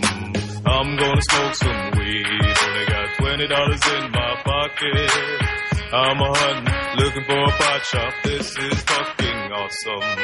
What you know about the science of marijuana? What you know about people suffering from glaucoma? They need it. It helps them with their condition. If you don't believe me, then just ask some eye physicians. Thank your granddad for voting for that guy, Richard Nixon is the president who made the plant illegal. But science is now showing that it's medicine for people, and the private sector's fighting to keep all of that illegal. Alcohol and tobacco, pharmaceutical prisons. I'll take those 4 major lobby groups and fight those motherfuckers. They're making money day and night, all those motherfuckers. And bribing Congress out of sight, all those motherfuckers. They'd be like, oh, it's immoral and unhealthy. I'm like, how many people are you making wealth? Anti-marijuana lobbies are making all kinds of profits, and they don't want you to stop it because of all the special interest. I call that getting swindled and pimp shit. I call that getting tricked by the government. That law's hella old, so it's time to update it, regulate it, and then get it under state control. Peak game, look into my political telescope. Think it's gonna stay like this forever? Not hella won't. Not hella won't. Hey, Obama, stop being a hypocrite. You used to smoke weed, fool. I'm gonna smoke some weed. Only got $20 in my pocket. I'm a hunting, looking for a pot shop. This is fucking awesome. Let's end the war on drugs. It's time to pull the plug. These special interest groups are nothing more than corporate thugs. Let's end the war on weed. The people have agreed. These special interest groups have built these laws with bribery. I'm gonna smoke some weed. Only got $20 in my pocket. I'm a hunting, looking for a pot shop. This is fucking awesome. Is that your grandma's pipe? Just wanna stand here and watch you place sour diesel purple. Okay, that was Pot Shop, and they've got another parody that they're promoting. That was I forget who sings that particular song. But, Steve, if you just if you want to see it, Steve Burke Comedy. Steve Burke Comedy is his. It's all one word. That's his YouTube station, Pot Shop Macklemore Thrift Shop parody. And Macklemore actually, if you had seen the video, he actually made a little cameo in there. He's actually in it at the very end. So yeah, stuff like I don't know if you've seen the rest of his videos, but they're all pretty damn funny. That people have been actively promoting pot. The legalization of it for a long time, a very long time. But they're taking it to whole new levels now with songs like this. I mean, these people, this thing came out January the 9th. It's got 1.8 million views. I posted it. Excuse me. I posted it just 2 or 3 days ago, and it had something like. It had something like 1.6. So it's gone up about like 100,000 views a day, and I'm encouraged by that. I think it's good. The culture is turning around. There's people, it's obviously got a pop jazz to it. It's aimed at getting the attention of the young people. Getting them involved. But if you actually just read the lyrics for it is, and then plus watch the video. He's talking about all the different. Entities of government. He's getting right in their faces and he's pointing at them. If you read just the lyrics, I mean, it's really good stuff. So, like I said, I'm really encouraged by this, and I'm not even a pot smoker. I've done it several times. I just don't like it. It's just not my thing. But I also don't like my money being stolen from me by governments and them calling it taxes so they can protect me from these people growing this plant that God made. I don't like watching my friends get arrested and ripped from their families, not being able to provide for their families. Because you know what happens when someone gets arrested for pot? Yeah, they go to jail. Yeah, it costs taxpayers money. And the families suffer because mom's gone or dad's gone for X amount of days or years or months or whatever. And, so many people are dependent on they're a two-income family. So what happens when the breadwinner gets shammed by the man? Either the kids suffer. Friends and family, people don't. They go get on government tip. They don't have any other options. And I'm sure many of them would rather take a stick in the eye than to do that, than to go leech off the government. But, they're forced to. I mean, they got their kids will starve. And that's exactly what the system wants. They want these leeches. They want the dependents. They want more people coming to them to solve their problems. And then when governments step in and do what governments do and solve the problems, get rid of all those nasty drugs, then it creates more problems, like I said. And people go and have to get on food stamps. Like half of the country or something like that, 40-50% of the country is on some kind of government assistance.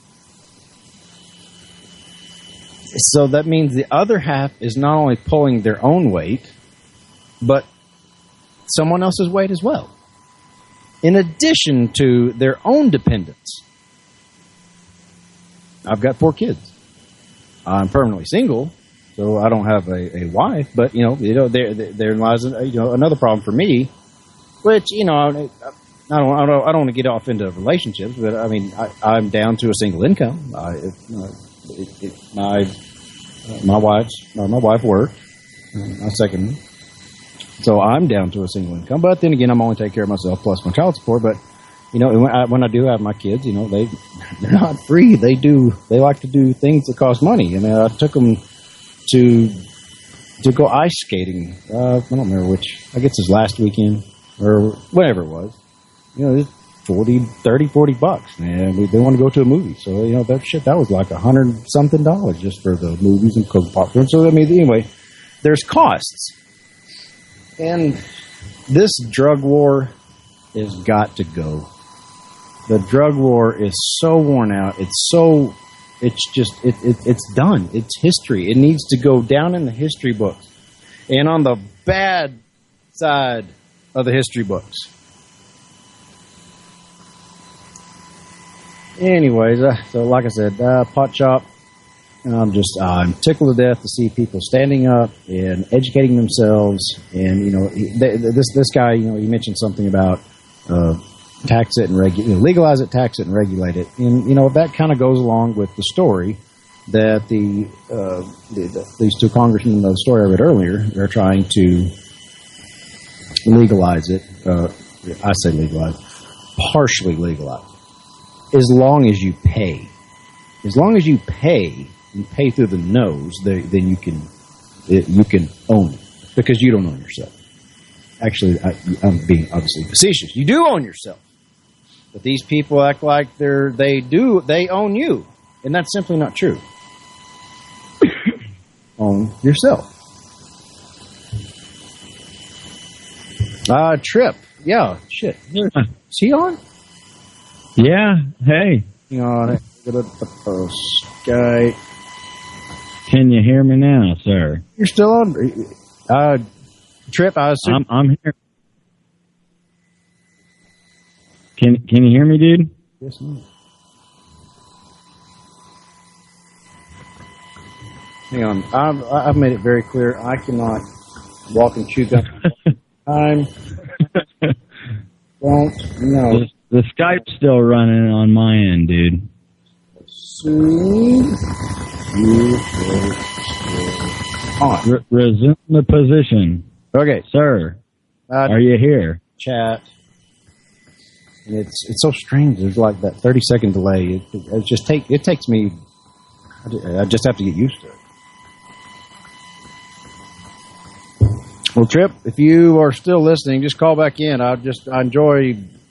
Like I said, I've always preferred having a co-host. I don't do well when it's just me. I just feel like Riggs is over there sleeping and Puss is rolling her eyes at me, and I feel like it's just my 2 animals that I'm talking to. But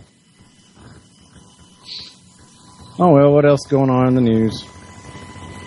Shooting suspect told sister he killed 2 people at gun range. Fort Worth, Texas AP authorities say the Iraq War veteran charged in the shooting deaths at a Texas gun range told his sister that he killed 2 people.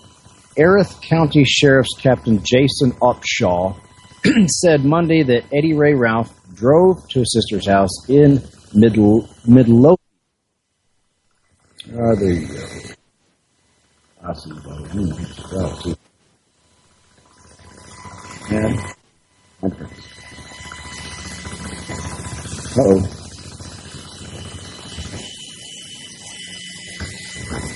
Well, what the hell? Sir. Mayday, mayday!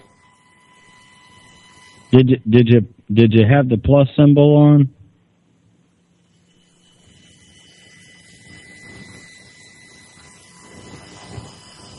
Trip, you there? Hello. Liberty. Yeah, dude, I'm here, man. I don't know.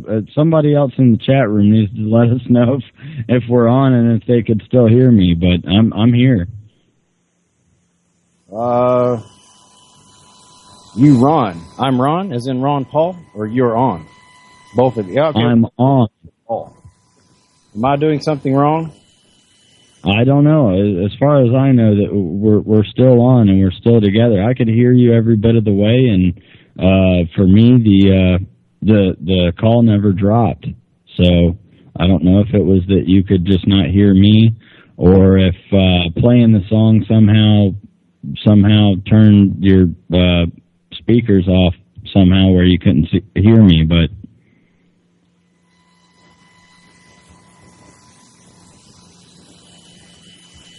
Can you hear me at least? Okay, what the hell? Oh, geez, Caleb. Somebody in the chat room needs to let us know if we're still on. Okay. Eric says that we're still on.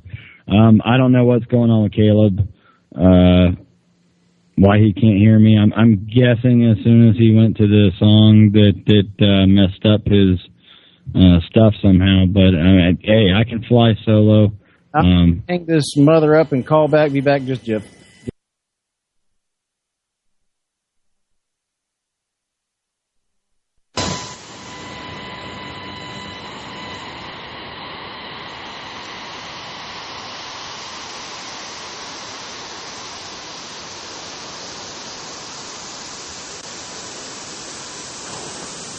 Caleb. I have no earthly idea who can hear me. I cannot hear a goddamn thing.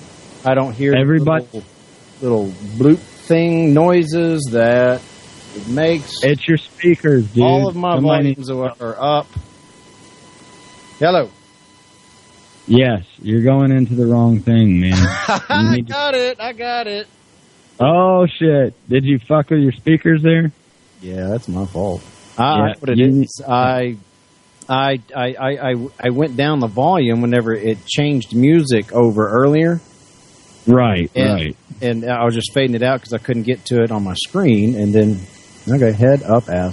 No, everybody could hear both of us at the same time. You just couldn't hear me. You techno weenie. Yeah, well, that's just another one of those hard. Hey man, I thought I was bad, you know. But yeah, I'm just toying with you. What it boils down to is I am so dependent on Ben. I'm dependent on the Schmohawk, and I'm sitting here railing against people being dependents and leeches off of government. And I'm so damn dependent. And this is good for me. I'm glad I'm messing up on the fly while people are hearing me. And I'm glad because I want off of Ben's tit. I'm tired of his tit. Right. It's sour. His tit in your mouth and his dick in your ear. You got to get away from that. We're gonna wean you off one way or another, dude. That reminds me. Did you hear the show when Cantwell called in? I think it was. No, I didn't. I heard you guys calling him out, but I think I dropped off before. I think I got ready to go to bed before he called in. Was that the fleshlight argument, or on the fleshlight? I don't particularly like talking about the raunchier things, especially at the beginning of the show. Well, I was. He got a segue into that stuff. Do what? You got a segue into that stuff. Well, yeah, but I mean, yeah, exactly. At least get it till later in the night. You know, like Right. maybe mom's not listening at the very end. Right, exactly. We were talking about. Do what? Oh no, I was just going to say something I failed to mention the other night was we actually I spent the weekend at my mother's house with my brother and her boyfriend, and actually the subject of fisting actually came up. Oh, good Lord! Yep, I don't even know if I want to hear it. Now, what happened with the titty milk incident? It's still hilarious to this day. I don't think we'll ever top that show again. I was looking for Genesis 1:29. No, it's somewhere Ezekiel about she gazed at her lover and his genitals shot like donkeys or something like that, and I was like, whoa, Ben, that's a big claim. I'm not saying I don't believe you. I wanted to read it for myself to confirm it. But my Bible was down in my other office downstairs, way across the yard. So I get up to leave. Well, Ben says something like, all right, Caleb's gone now. We can talk about the good shit now. He said something like, Chris, tell me your strangest sex story you've ever had. So he goes I did. He goes into telling this story about he was this young kid, and he goes over to this lady's house, and she's like really nasty, and she just whips out her boob and squirts him in the face with titty milk. Then Ben said something like, "Oh yeah, I got hosed down like a I'm butchering. I wish I had that clip. That's just a I did hear a good bit of that. I totally forgot about that, but yes, I did hear that. I'll tell you what though, Ben called into Tracy and Diana's show, and they got really. I was riding around for work one day, and it was in the middle of the afternoon. Who called into whose show now? Ben called into Tracy and Diana's show. Oh God! And I couldn't tell you the episode. I think it was just before Christmas when I was listening into it. But either that or first thing in the new year. But I know it was a replay because, like I said, it was in the middle of the day. But they were bringing up all kinds of sexual exploitations in that show, and it was quite good. That needs to be on regular rotation because it had me riveted. It was straight up some old school Howard Stern type shit. Well, I might have heard part of that one. They, teach his own. If they like that, it's got to be really comedic for me to enjoy it. Like the titty thing, it's just hilarious. But it's just personal to me. I just don't want my show being known as that's the guy that's always talking about coming in a fleshlight. It's just not the thing. I mean, nothing wrong with the fleshlight. I've never done it. I don't have one. Don't have no desire to get one. Even though Ben and everybody else try to say, "Yeah, you got to get it." One. No, I just don't want to. Leave me alone. Right. I'm old school, man. You know. But like I don't have a problem per se of talking about it, but it's got to be really, really fun or funny. It's got to be George Carlin-esque. It's got I hear you. Bill Hicks. The whole show doesn't need to be built around that, obviously, as well. Well, if they want to do it, fine. I just don't want to do it on mine. And every now and then it's fine.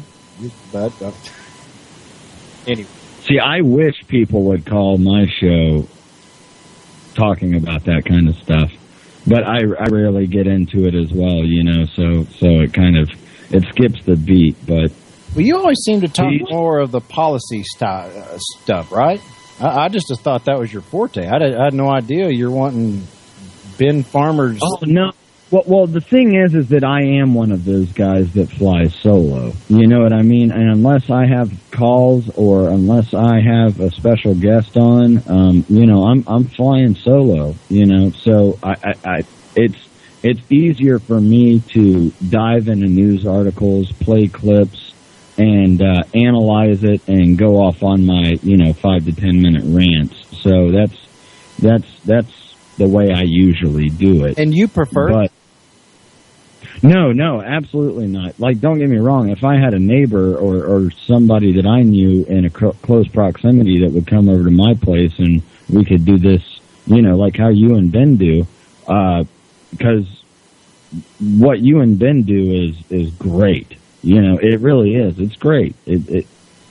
Well, many people could not do this without Ben Farmer. There's just no way, and I'm not just blowing smoke up his ass. There's no way this show would have ever done. I don't know what it's done. I have no earthly idea how many people have ever listened to it. I have no idea.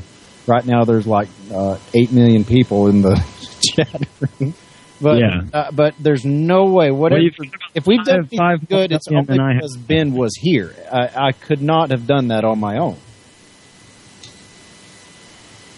Which I understand. But, like, I'm up for interpretation for anything. Like, anybody can call in. I encourage people to call in with anything. But the problem, and I think that you know this and anybody else that tries to fly solo, is that if you don't have a good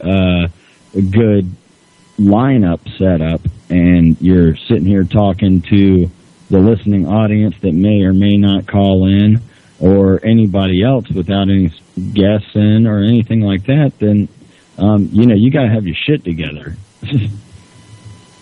Yeah, you do. And if you don't have your shit, that's precisely why I hate doing it by myself. Because, I can go for a while. I can pull up 3 or 4 news articles and think, yeah, that's plenty. Shit, I'll go through it. I'll burn through it in an hour. But then you've got your buddy there you're just shooting the shit with, and even if you do run out of material, and traditionally, I haven't had any beers today, but, traditionally when Ben and I, we have our first beer as soon as we push play, we're on there.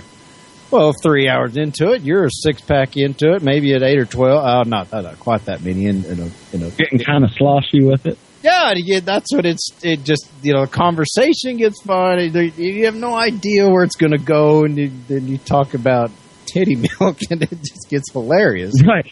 We're pointed enough, and we know what we're doing on a base level, at least. You've had a little bit of issues technically tonight, but that's okay, because it's been an interesting conversation, at least on my end anyway. What I believe, it's been good. So anytime you can sit there and bounce ideas off of people and have a base understanding of the topics that you're covering, then it's going to go somewhere good. And I think that all of us here on LibertyMovementRadio.com have that. We've all got that niche, at least to have somebody else to bounce ideas off of that we know enough that we can make it informative and interesting at the same time.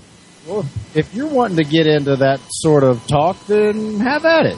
What's on your mind? What do you not normally are able to get? Like you said, you'd like to have someone, Cantwell or Ben, call in and just start talking that crazy shit. If you could have whatever you wanted, bring it up. Hell, we're into just about the end of the second hour. We got 1 hour left. I just cracked open my very first beer. So, if you could talk about whatever, get into some crazy ass conversation, what would it be? See, I don't mind getting in on a personal level, especially, like, this is your show. This is not my show, so that's why I always love to, like... Let's call this the Caleb and Tripp Show today. Today, this is the Caleb and Tripp Show. This is your show. Go ahead. I'm merely the co-host, and Tripp is hosting the show. Steer it. Oh, great. Go. No, like, I like to get into personal things, but you got to be there to bounce it off me, and that's why I always... For the listening audience, at least, I love talking to this man. I love talking to Caleb because me and him share a lot of the stuff, being divorced, single fathers, if you will, things like that. But I like to get into a lot of personal stuff. Right now my ex-wife is going to get served tomorrow. She has not let me know her phone number or her home address where she's been and things like that. So she's supposed to give it to the court, and I hate using the system, but if that's what I got to do to get my daughter more, that's what I'm going to do. So that's just personal stuff like that. Like, I love getting into that kind of stuff, actually, especially with you, Caleb, somebody that can feel my pain, if it were, As do I. I thoroughly do it, and we did our whole Christmas show around that very theme because, everybody's getting depressed because it's Christmas. But on the outside, you'd think, oh, my God, look at the TV, look at Facebook. Everybody's wishing happy Merry Christmas, Happy New Year. But everybody's life is great, but mine sucks. No, everybody's life sucks. And I'm like you. I like getting into those personal ones. Now, I will say this. I can't get so personal, like... and we've talked about that, and I understand. You don't want to sit here and shit on your kid's mother and all of that stuff. And, it does. Now, A, because your kids don't want to hear it. B, that individual is not here to defend themselves. And to me, whenever I hear, I've listened to radio shows, not necessarily on LMR, but I've listened to radio all my life. When someone gets on the radio and says, my ex-husband's a complete douchebag and blah, blah, or my ex-wife's a bitch and that, you know what that fucking bitch did? She did blah, blah. I think that is so entirely, that's a party foul. That's even a divorce foul. There's certain lines you don't cross unless you mutually agree to be on the radio at the same time and hash it out. Which is good radio. That's good radio right there. If you could get both people on at the same time, it's interesting radio. But I just try to relate this.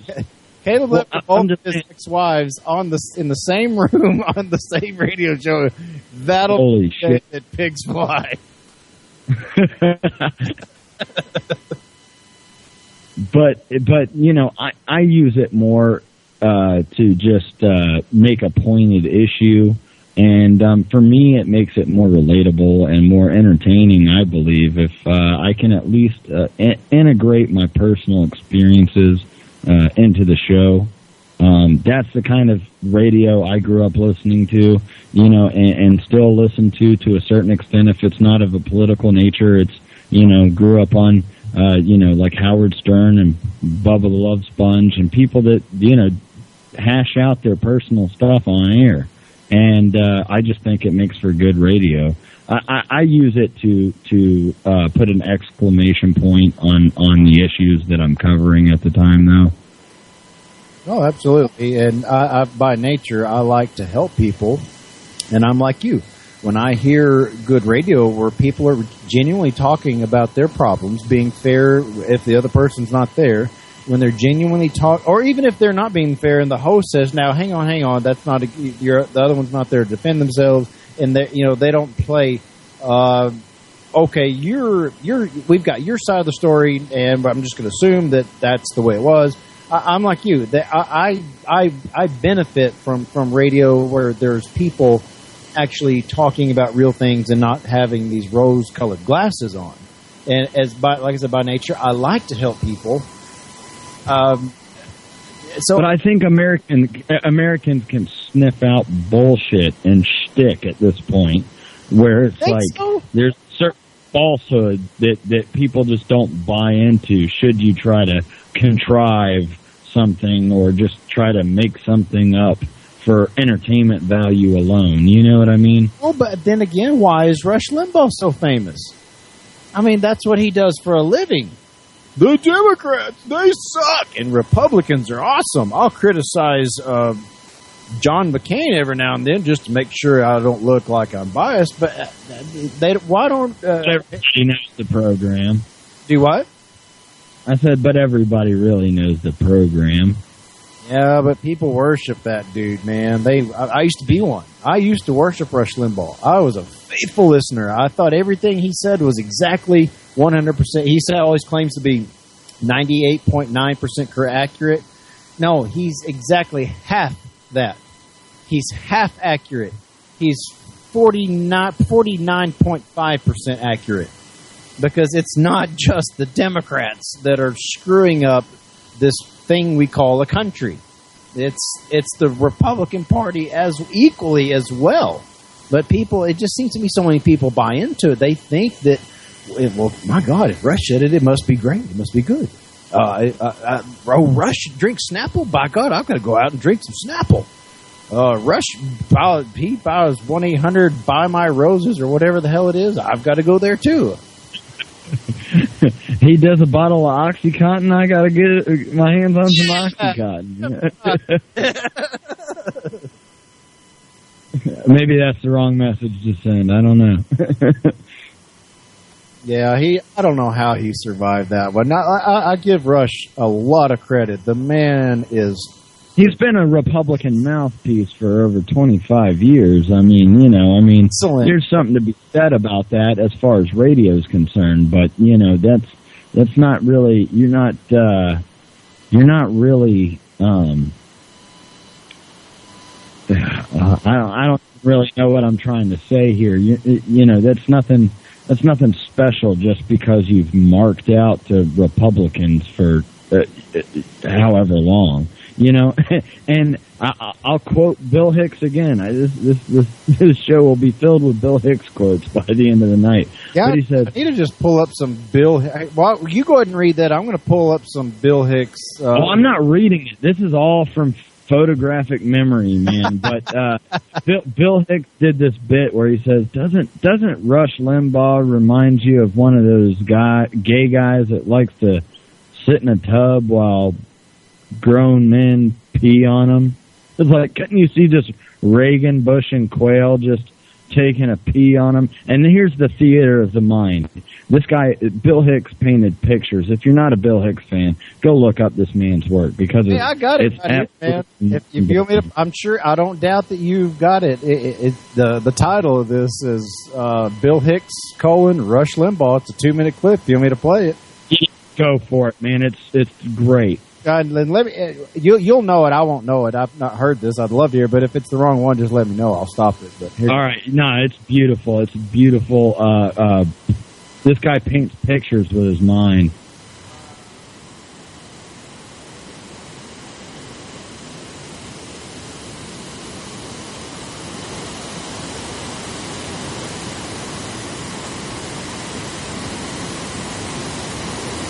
Caleb, you there? Yeah, hang on. But that for some reason, did you get a lot of static? It's kind of like you were touching a fucking jet tunnel or some shit. Yeah, you know what? I think I need to. No, we've only been on 20 minutes. Which lever am I doing wrong here? Man, I've got a lot of static background. Hey, let me hang up and call right back, and then just call right back in. All right, I'll do it.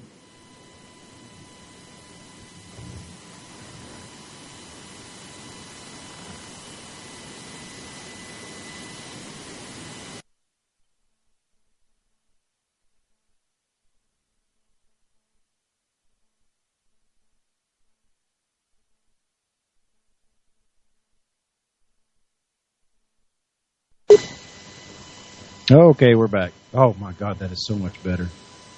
That is so much entirely better. I'm doing some sound checky here, soundy check, checky check. And there's my brother from another mother to conference call. Are you there, Brother Tripp? Yes, sir. Man, that is so much better. I mean, that static was really, really getting bad.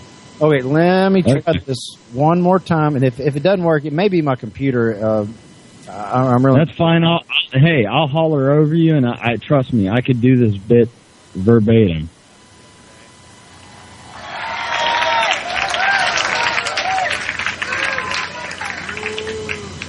Doesn't Rush Limbaugh remind you of one of those gay guys who likes to lay in a tub while other men pee on him? Am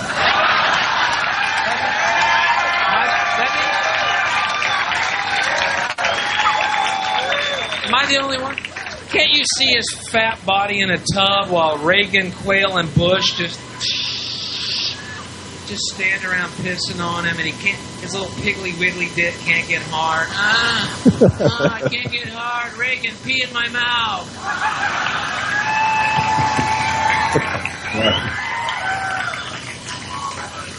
Well, how's that, Rush? Still can't get hard, so they call in Barbara Bush.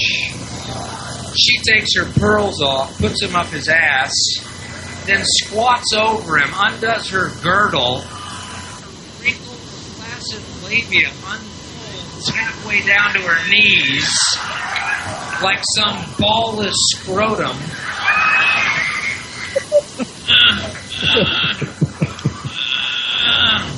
She squeezes out a link into his mouth.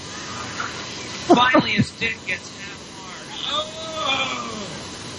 A little clear bubble on the end of the maggot inside.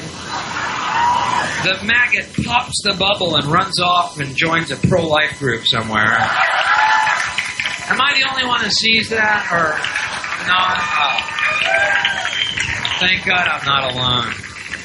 Thank God I had the insight to notice Rush Limbaugh is a scat muncher. Munches scat.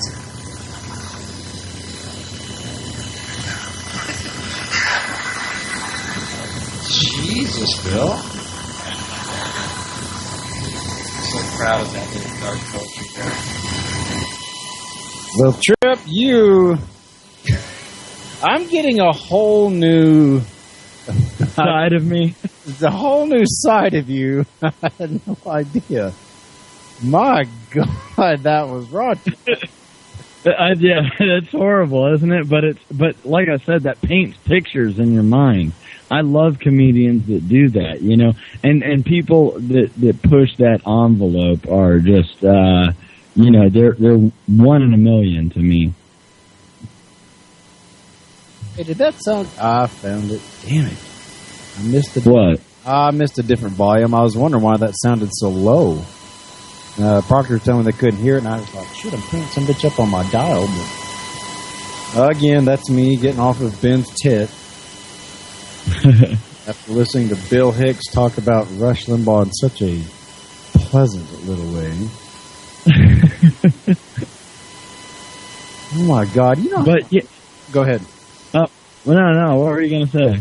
Oh, I'm looking at, you know how you go start looking at one thing, and it's kind of like going to... and at least 20 others? Yeah. I'm just looking over, there's a clip called Rush Limbaugh called Nazi by an ex-Marine, and it shows Rush's face in his hand. Well, you know, before we got into all that, you know, I was going to tell you, dude, I have literally listened to less than 2 hours of Rush Limbaugh's show in my entire life. Really? Wow. Yes, it's like I've come across it from time to time, tuned in for a couple minutes, and I really haven't. You know, I worshipped him. I could quote him for eons. I actually did a book report in the 10th grade over a book he wrote called The Way Things Ought to Be. That's how sick my mind was. You've really flipped the script on that, haven't you, man? Sure. In fact, I found my paper that I wrote. I've still got it. It's in a little plastic laminated thing. I'll pull it. I was just about to ask if it was still in one of those plastic laminated binder things. It did. Oh, that's great. That's rich. Actually, I've moved. I found it about a year ago, so I was still married, living at the other house, and I know I've got it somewhere. I'll have to, if I can find that tomorrow, I'll reveal the statist sumbitch I was. And I was raised indoctrinated in that crowd. I'll read it on the air live when I was like, 14 years old? I've just never been like that, dude. I mean, to get into more personal stuff, that's not, offensive or revealing of anybody else except for myself. But, I've just always, my dad is a real, rebel son of a bitch, and I'm not talking about like in the overall redneck type way, you know what I mean? Like, but he truly is just an against the grain kind of guy, and I just think I got a lot of that from him. Just like, a lot of the stuff in the world is bullshit that you probably shouldn't have to put up with, and I just kind of followed that for even in my youth. I just always kind of went against the grain and always questioned things, and grew up on a healthy dose of Bill Hicks and George Carlin and Rage Against the Machine, and these comedians and musicians that helped wake me up in my youth. before I really had my full wide awakening there. And you said two magic words. You said George Carlin. And I just found a video that's got 800,000 views called George Carlin Describes Rush Limbaugh in 1 minute. Here goes. Go for it. Items of things that are pissing me off. And this one comes in the form of a question. Haven't we had about enough of this cigar smoking shit in this country? When is this going to end? When is this shit going to go away? When are these fat, arrogant, overpaid, overfed, overprivileged, overindulged, white-collar business criminal asshole cocksuckers going to put out their cigars and move along to their next abomination? White pussy businessmen sucking on a big brown dick. That's all it is.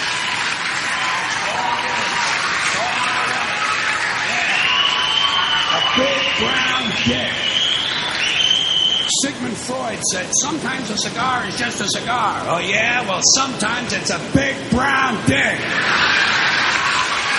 With a fat, arrogant, white-collar business criminal asshole sucking on the wet end of it.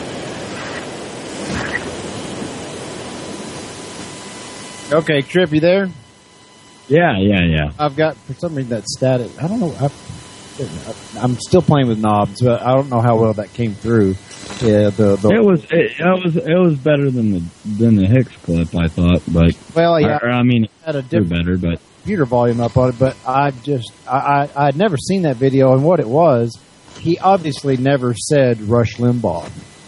This was obviously a joke that someone made. Right. He was describing these assholes who smoke the cigars. In the whole 1 minute clip, it showed about 15 different pictures of Limbaugh smoking cigars. Oh, okay, gotcha. just, I guess Schwarzenegger could be put in there as well. Then. Yeah, I've never bashed people who smoke cigars. I occasionally enjoy a nice cigar, but you got to take Carlin for what he is. You know, like anybody else, you agree with him on things, you disagree on things, and people get really, really, really upset whenever Carlin starts bashing Christianity. But I hate to say it, as a Christian myself, he me as well. What a good point. Right. I claim to be a real Christian. My God is God the Father, the Prince of Peace, Christ. My God is not government. I don't worship government. I don't bow at the altar of government. Government is not my golden calf, like it seems to be with most so-called Christians. You know what, though? And this that brings to another point when we were talking about the Super Bowl and all of this other stuff, is that these sports and things. Now, don't get me wrong. I grew up playing all sports. My dad was an all-star in, like, baseball, basketball, football. He really was like a high school Bo Jackson when it came to that stuff. And I grew up the same way, depending on what season it was. And I enjoyed it. When I was a kid, I enjoyed playing sports. And I am not against getting it out with the guys and having a neighborhood football game every now and again. I enjoy that stuff. I really do. But the problem lies in that this has really taken over the role of religion in this country amongst men, and it really has taken over the role of what your tribalism as a man is reserved for, which is to protect your family and to protect the tribe, as it were. You know what I mean? Like, in the true tribalism sense.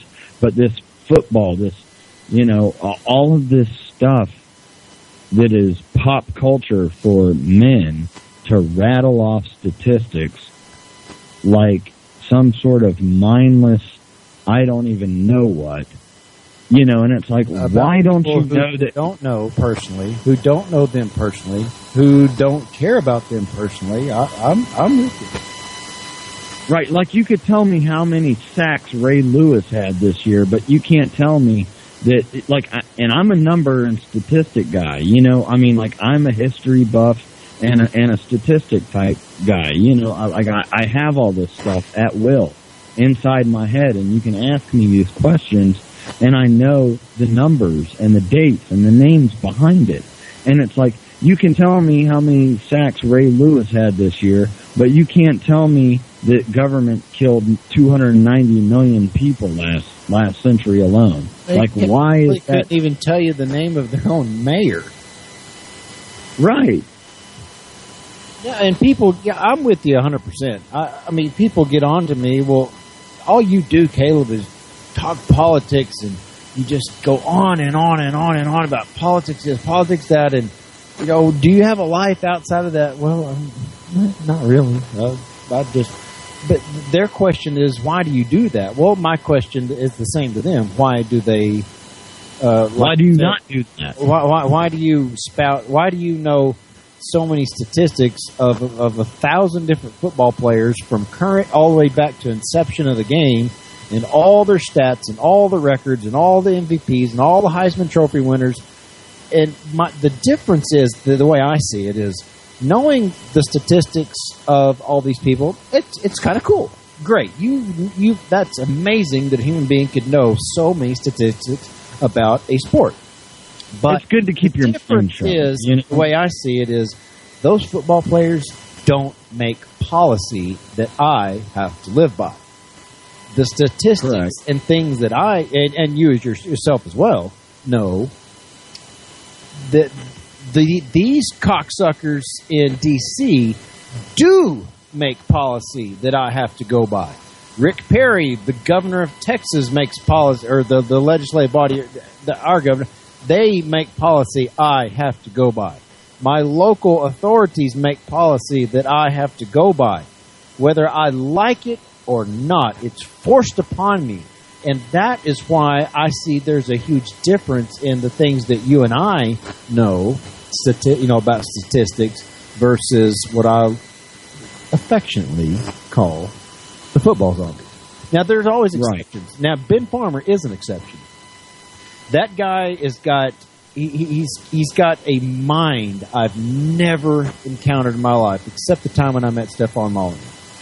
He's sharp, man. Ben's sharp too, you know. Statistics on both sides, and I admire that. I really, really do. If you like to watch football, such as Ben does, he's a huge football fan. He knows probably more about football than anybody I know. He's a huge football fan, but he also understands policy and the policy makers and the things that these crooked, nasty-ass criminals have done that force all of us, all the rest of us, to go by whether we choose to or not. He knows both sides. I think that's great. I wish perhaps I should be a little more into football and say, you know what, you sports people, I'll pick a sport. Personally, I like boxing.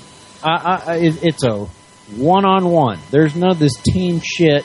Some coach yelling at you. Well, yeah, I mean, I'm sure they got coaches, but it's one-on-one. You are responsible as a boxer for every punch you throw and every block that you miss. If you go down, it's because you missed something. If you knock the other guy down, it's because you trained and I enjoy boxing. So maybe I'll appease my sports fans, people who get on to me for criticizing sports so much, and perhaps I'll start getting into it and show it as an outreach, saying, okay, if I'm into sports, will you start waking up and realizing that your government is shafting you up the ass, and as George Carlin would say, with that big red, white, and blue dick up your ass. Absolutely. Daily. And, it boggles the mind. I'm going to try to paraphrase something that I opened the show up with last night. I don't have it written or anything, but I'm pretty sure I remember what I said, is that you've got these people that they won't go to their local politician that sold their neighborhood down the river to a utility company that wants to put in smart meters and raise their rates and totally fuck them up the ass daily. And you won't go up and bullhorn these people, but you'll show up to a tailgating event with face paint, a helmet, bullhorn, and a kazoo sticking out of your ass to root for a team on a Super Bowl weekend that you have never been to their city and never don't have any family or friend ties in these places, and they'll go ape shit over it because it's something to do. But they won't put that same enthusiasm towards anything that matters and directly affects their life. And that's the saddening part to me, is that people lack concern for the things that really matter because of the collectivism involved with that. The collectivism is what's killing us. And people like me and you are ostracized amongst our peers and amongst our family and friends because we think and believe the way that we do. I had a big conversation with some neighbors.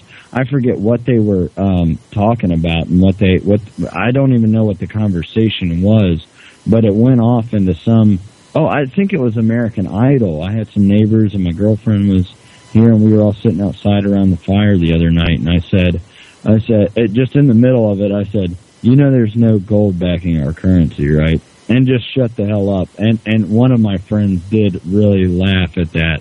She understood the humor in that. But just things like that. Like, why can't we have those conversations and it feel normal to people? It should. It affects your life and mine. These are the things that need to be discussed. Yeah, well, a portion of my family still claims me, but a very large portion of my family says, yeah, he spells his last name just a little different than us, and we don't really know who he is. It's hard talking about that sort of thing when you take a stance and your family on something that matters, and in my case, it's gas holes, because I've become famous around locally for I just rail against them. And a lot of my family completely disagree with me and are working with the gas holes, making money from the gas holes. And if they want to do that, fine. That's fine. Yeah, go right ahead. More power to you. But the actions of the gas holes affecting other people are the ones I'm defending, and I'm going to stand my ground and defend them. Yeah, it kind of makes, kind of like you were saying around Thanksgiving time, it makes for interesting talk around the dinner table, but I'm okay with that. And if we have to just stop having certain get-togethers with certain people, then so be it. I'm okay with that. I don't want to get too detailed, but my family, the big, broader part of our family, we don't get together the way we did 20 years ago. I've chosen. And that happens with a lot of people once you get older, and everybody gets their own kids, and some of those things just dissipate. No, and I'm okay with that. I really am. I mean, life goes on.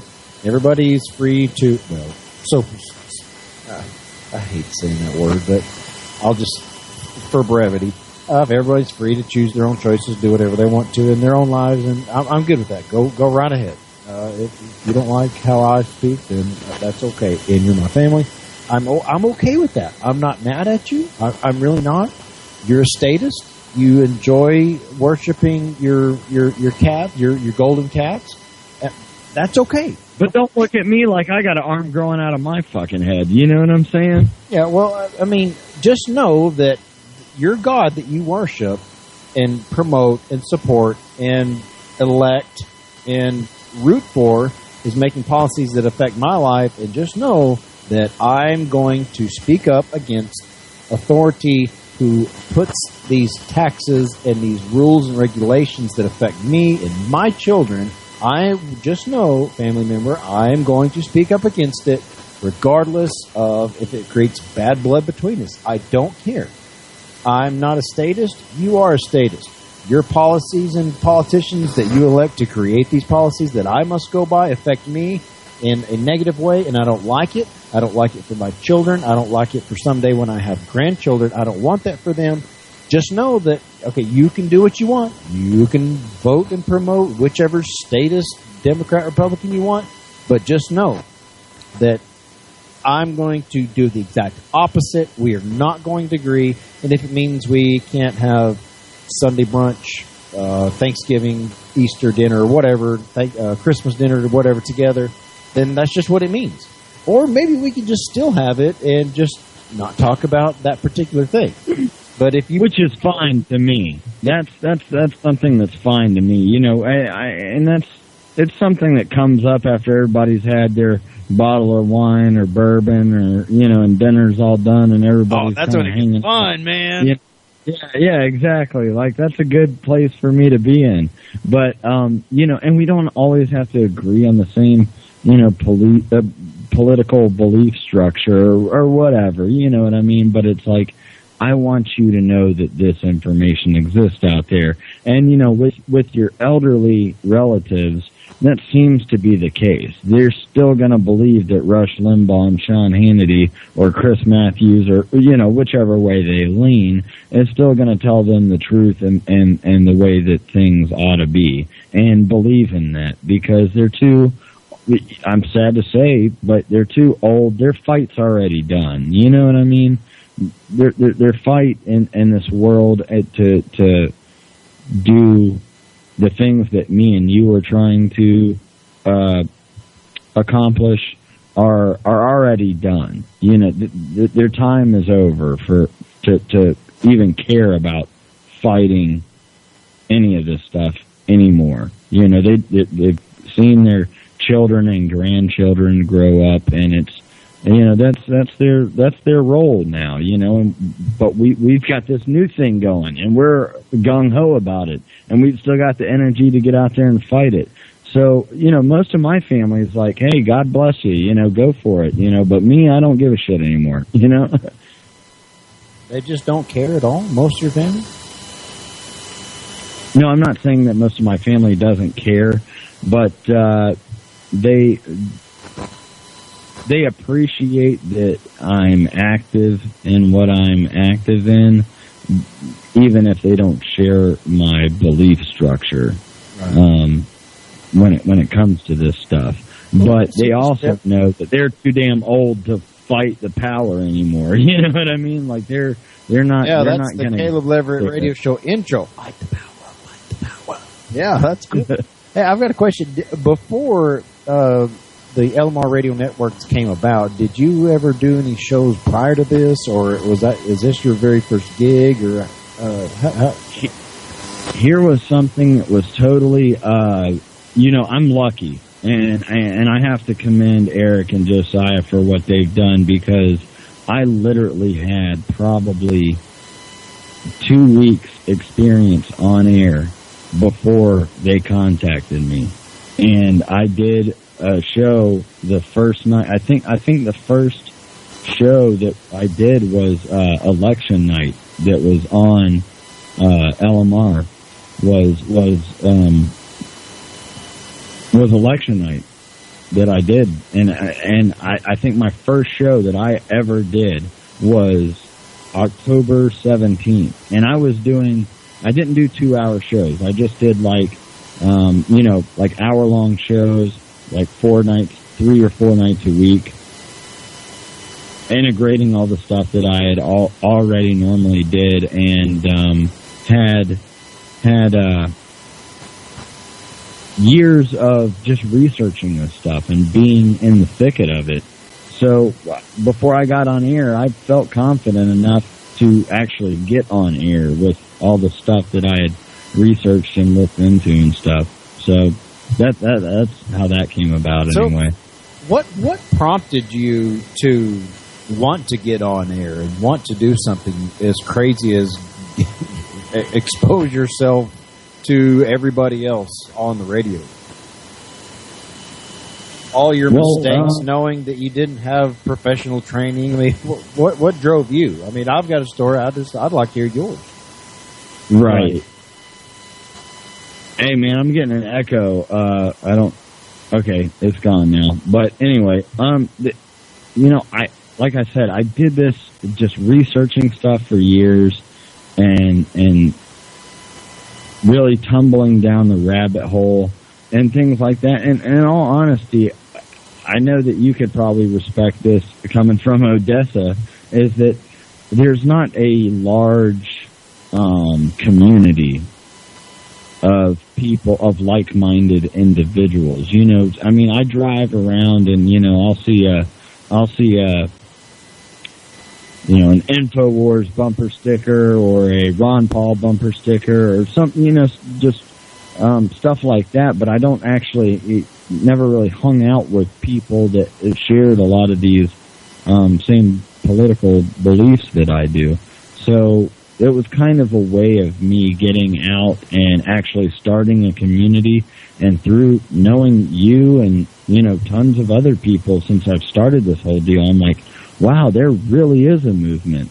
It's not just me listening to talk radio and being, you know, balls deep in my computer, finding out and reading all the government white papers and finding out what these pharmaceutical companies are doing, and, you know, and watching documentaries all day and things like that, just gaining that wealth of knowledge. And so for me, it was more of a way for me to at least hope that somebody out there didn't know, because I think that's a main issue in this movement that not a lot of people want to address. And I know people like me and you normally preach to the choir, people that are already active and awake, but I like to come from a place of people that haven't quite yet even shattered the left-right paradigm. You know, people that aren't fully in the know and don't completely understand. I like to expose that world that we exist within to people, because there's still a lot of people out there that are kind of zombified and still asleep. And those are the people that I am really aiming to reach. Well, and I certainly agree, and that kind of gets back to what I was talking about earlier. Whenever you know, that email that I sent Adam about the shooting of Chris Kyle. You know, he said, "Well, I get tired of people, you know, saying, well, you're a Marine, so what's your belief? So we should believe what you believe. Well, what if another Marine disbelieves?" Well, again, I used to be a Rush Limbaugh zombie. And as far as radio goes and my activism and promotion of liberty events, I think it kind of speaks, I'm not patting myself on the back by any stretch of the imagination, but, you know, it speaks for me. I can honestly talk about and criticize Rush Limbaugh for certain things that he's said over the years, simply because I've listened to the man for 20 years. Since I was a child. I was in high school. No, you know what? I think I was actually in junior high when I was first exposed to it. In fact, I remember where I was on what stretch of highway riding in my uncle's truck. We were heading down south to Sheffield to go to his ranch. I remember the first time I ever heard him, and I loved him. But, you know, it's because my uncle spoke so highly of him. So, I mean, when you're talking about shattering the left-right paradigm, I like doing what I do. And like I said, I have no earthly idea how many people listen to this show. 5 million right now. Damn right. Mike. God damn right. There's 5 million people. It went down to 4 million. No, but people hear rebroadcasts, and I've been contacted 3 times already, either on text message or private message on Facebook. People want to know how can I listen on you know, through my iPhone or something. You know, I got that TuneIn. Was it TuneIn? That's what I got. The TuneIn app, and just type in Liberty Movement Radio in the search bar. Yeah. Add it to your. Dude, I listen. you know what? I've been on the road so much. I literally have driven all over Florida this week alone. I mean, we're talking well over a day's worth of traveling just in the past 4 days alone. And I've probably heard your 120 show on the 29th like probably 3 times just driving around. Oh, that's cool. Well, I don't remember which one that was. It was, I believe it was the Monday night, either Monday or Tuesday night. When we were experimenting with butt. Was it the one we were experimenting with butt? It worked. I'm not. It worked great. No, I'm not. I called into one of them when me and you and Ben talked about music for a good 45 minutes. That was one of them, but I'm not sure which night it was. That tune-in app is really, really cool. Yeah, it's really kick-ass. It really is. I encourage everybody to go out there and get it. It's absolutely free. You don't have to pay shit for it, and you can take us on the go. Most people do. Most people are on the go. You're not sitting in front of a computer balls deep into this stuff like we are most of the day. And I'm telling you, get that tune-in app and type in Liberty Movement Radio. We're on it. It'll plug you right in. You can plug it into your stereo and take us everywhere you go. Yeah, one of the proctors, Erico Josiah 1, made an announcement that and correct me if I'm wrong, did I read that right? Michael Shanklin is going to start doing an exclusive show on the LMR Radio Network? Yeah, I haven't read into a lot of this stuff too deeply, but yeah, you know, we're ever expanding, and you know, I hope at least me and you and you know everybody else that's hung with us this far can continue to still become mainstays on here. Well, I think it will. I mean, like everything else. Well, other than Macklemore, things start small and they grow. And we just got to work out bugs. And I like the part of it being grassroots. It's absolutely not funded by mega corporations. It's not funded by government subsidies. It's a bunch of liberty-minded people who just kind of think the same thing, want the same thing. They said, hey, we'll just put our resources together. We've got computer skills. We've got blabbermouth friends of ours that we can call up and say, hey, Trip, hey, Caleb, you've got some big-ass mouth and you run them all the time. Why don't you run them for us? And well, and not only that, but through things like the website itself and the TuneIn app and all of that stuff, you know, people stumble across us. You know, I know I've got family members and friends from high school that I haven't talked to in 10 fucking years that, you know, I put out that stuff on Facebook every night that I have a show. And sometimes people tune in and sometimes they don't, but, you know, depending on what issues are important to them, that gets the ball rolling. And it's like, well,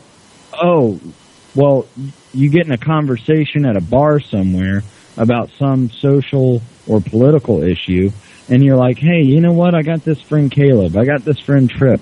I got this friend whoever, you know, like whoever we've got on here, and he's got a radio show. He talks about all this kind of stuff. You should check it out.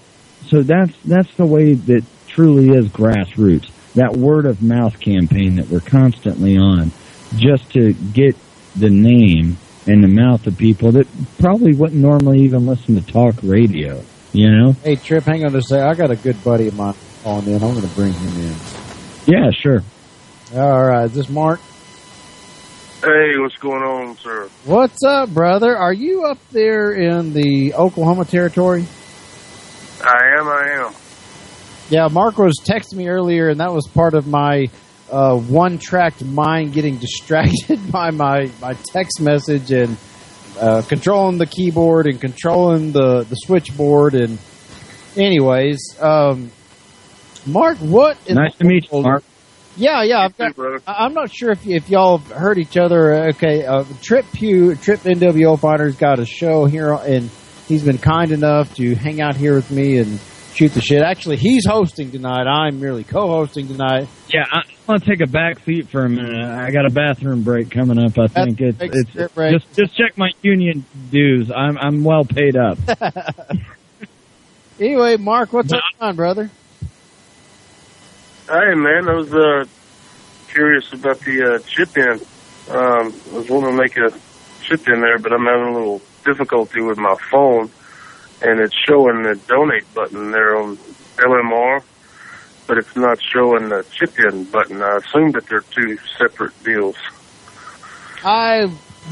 They are separate deals, but I'm pretty sure I can speak with confidence on the Proctors. If we get donations, I'm really not going. The chip-in deal, it's on mine. I've got it up on my laptop. I mean, it is there, but if you will break the mold, whether it's the pharmaceutical pill-looking donate button, or the actual chip-in, maybe for whatever reason it's not pulling up, you would just be the hero of the day, because as Tripp and I were just talking, this is grassroots, and we're relying on getting donations from listeners, and I think, I know Tripp's gone off to take a little break, a little smoke break, or whatever he's doing, but he's got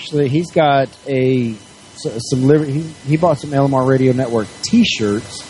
So he said something like $15, $20, $25, whatever his donation was. He'll send you a shirt. So thanks so much. I mean, this is exactly what we're talking about on grassroots. So whether it's the pharmaceutical pill donate button or the chip-in button, it doesn't really matter, man. If you're supporting the cause, it is very much appreciated, and all I can say is thank you very much. Absolutely. I'm going to try to figure it out here. I'm a little technologically challenged. Hell, don't hell alone. I think I'm up to my third or fourth flub up for the night. I don't know how long you've been listening, but I mean, I was talking earlier about our buddy Ben. I've got to wean myself. I've been leeching off of Ben in his knowledge of how all this technical stuff works. He flies through it like it's nothing. He sits there and he'll have the conversations, he'll take the calls, he'll talk to me, he'll laugh, he'll pet Puss and Riggs, and still get all the buttons and controls and all that crap like it's nothing. And when he's sick and I've got to do it myself, I've got to be able to learn this, and so I'm glad. You got to call on me. Just call on me, baby. All by myself. I wish I was there having a beer. Lord. Whoa, aren't you off work? Go grab you one. Hell, I've got to get up in 4 hours. Goddamn, what are you doing on the radio? Huh? You got to be up in 4 hours while you're talking to us, man. You got to have your sleep. Yeah, I only get y'all 2 nights a week, and I'm using that TuneIn app too. So. Oh, fantastic! That's cool. Yeah, promote the TuneIn app. Yeah, TuneIn ought to sponsor us, man. We are plugging them hard. You're about the third or fourth. Oh, we need to reach out to those guys, man. Reach out to TuneIn app. I think the hotel I'm in actually has computers downstairs, so I don't know. Maybe I need to go down there and check it out. You don't travel with your laptop? I don't have one of those. Oh my! Yeah, you got to get a laptop. That's kind of like a staple for a libertarian. We're weird. We travel with our laptops. We've got to have Wi-Fi access. Microphones, mixers, all that good stuff. Yeah. If you're a real sicko like me, you carry around a hotspot that you pay $50 a month for, and pray to God you don't go over 5 gigabytes because it's like $10 per gigabyte. I thought these things had unlimited data, but apparently not. I had to buy 10 gigs to get what I think I would need it, but it used to. I thought you could get unlimited data. Well, I probably need to shop around. I think I'm getting screwed. I paid a bill a couple months ago because I didn't have my landline, my main line, where I was watching lots of documentaries and YouTube videos. I had a bill just for my hotspot for like $450. I almost shit my britches. So I'm going to go downstairs and try to check out that, see if that link comes up. So. Okay, well, it's kind of hard to see on a 3-inch screen. Yeah, well, thank you so much, Mark. It is very much appreciated. When you get back into town, we got to go shoot the shit. We got to have a beer. Maybe we'll go hang out at Cigar Frogs again. I'll holler at Ben, and we'll just hit it up, buddy. And by the way, I want to have you in the studio one day. And for those of you who don't know, this is Mark. He's a combat veteran. Correct me if I'm wrong, right? Yes, sir. Your insight into the goings-on, in particular, what's happened with Chris Kyle and the deal with his deal with I almost said Ace Ventura, Jesse Ventura, and and all the controversies going on. The libertarians saying one thing, like Ron Paul say. I would love. We're getting close to. We've only got just. I don't even want to start this conversation right now. But when you get back into town, I'd really love to have you on, and I'd like to get your perspective as somebody who's been there. So when you get back, please holler at me. Will do, brother. All right, Mark. Take care. Y'all have a great night. Have a good one. Get some rest. Thanks. I'll see you next week. Will do, man. All right. Bye. And Mark is a good guy. I've only recently met him. We got to hang out at, like I said, a place called Cigar Frogs here about a month ago. So the guy, Trippy there? Yeah, I'm still here, man. Yeah, he's one of us. And I'm not gonna. Obviously, I'll let him go explain as far as in any detail on things, but as far as he gets it, relationships and the shit that he's been through, the guy's been through some crap.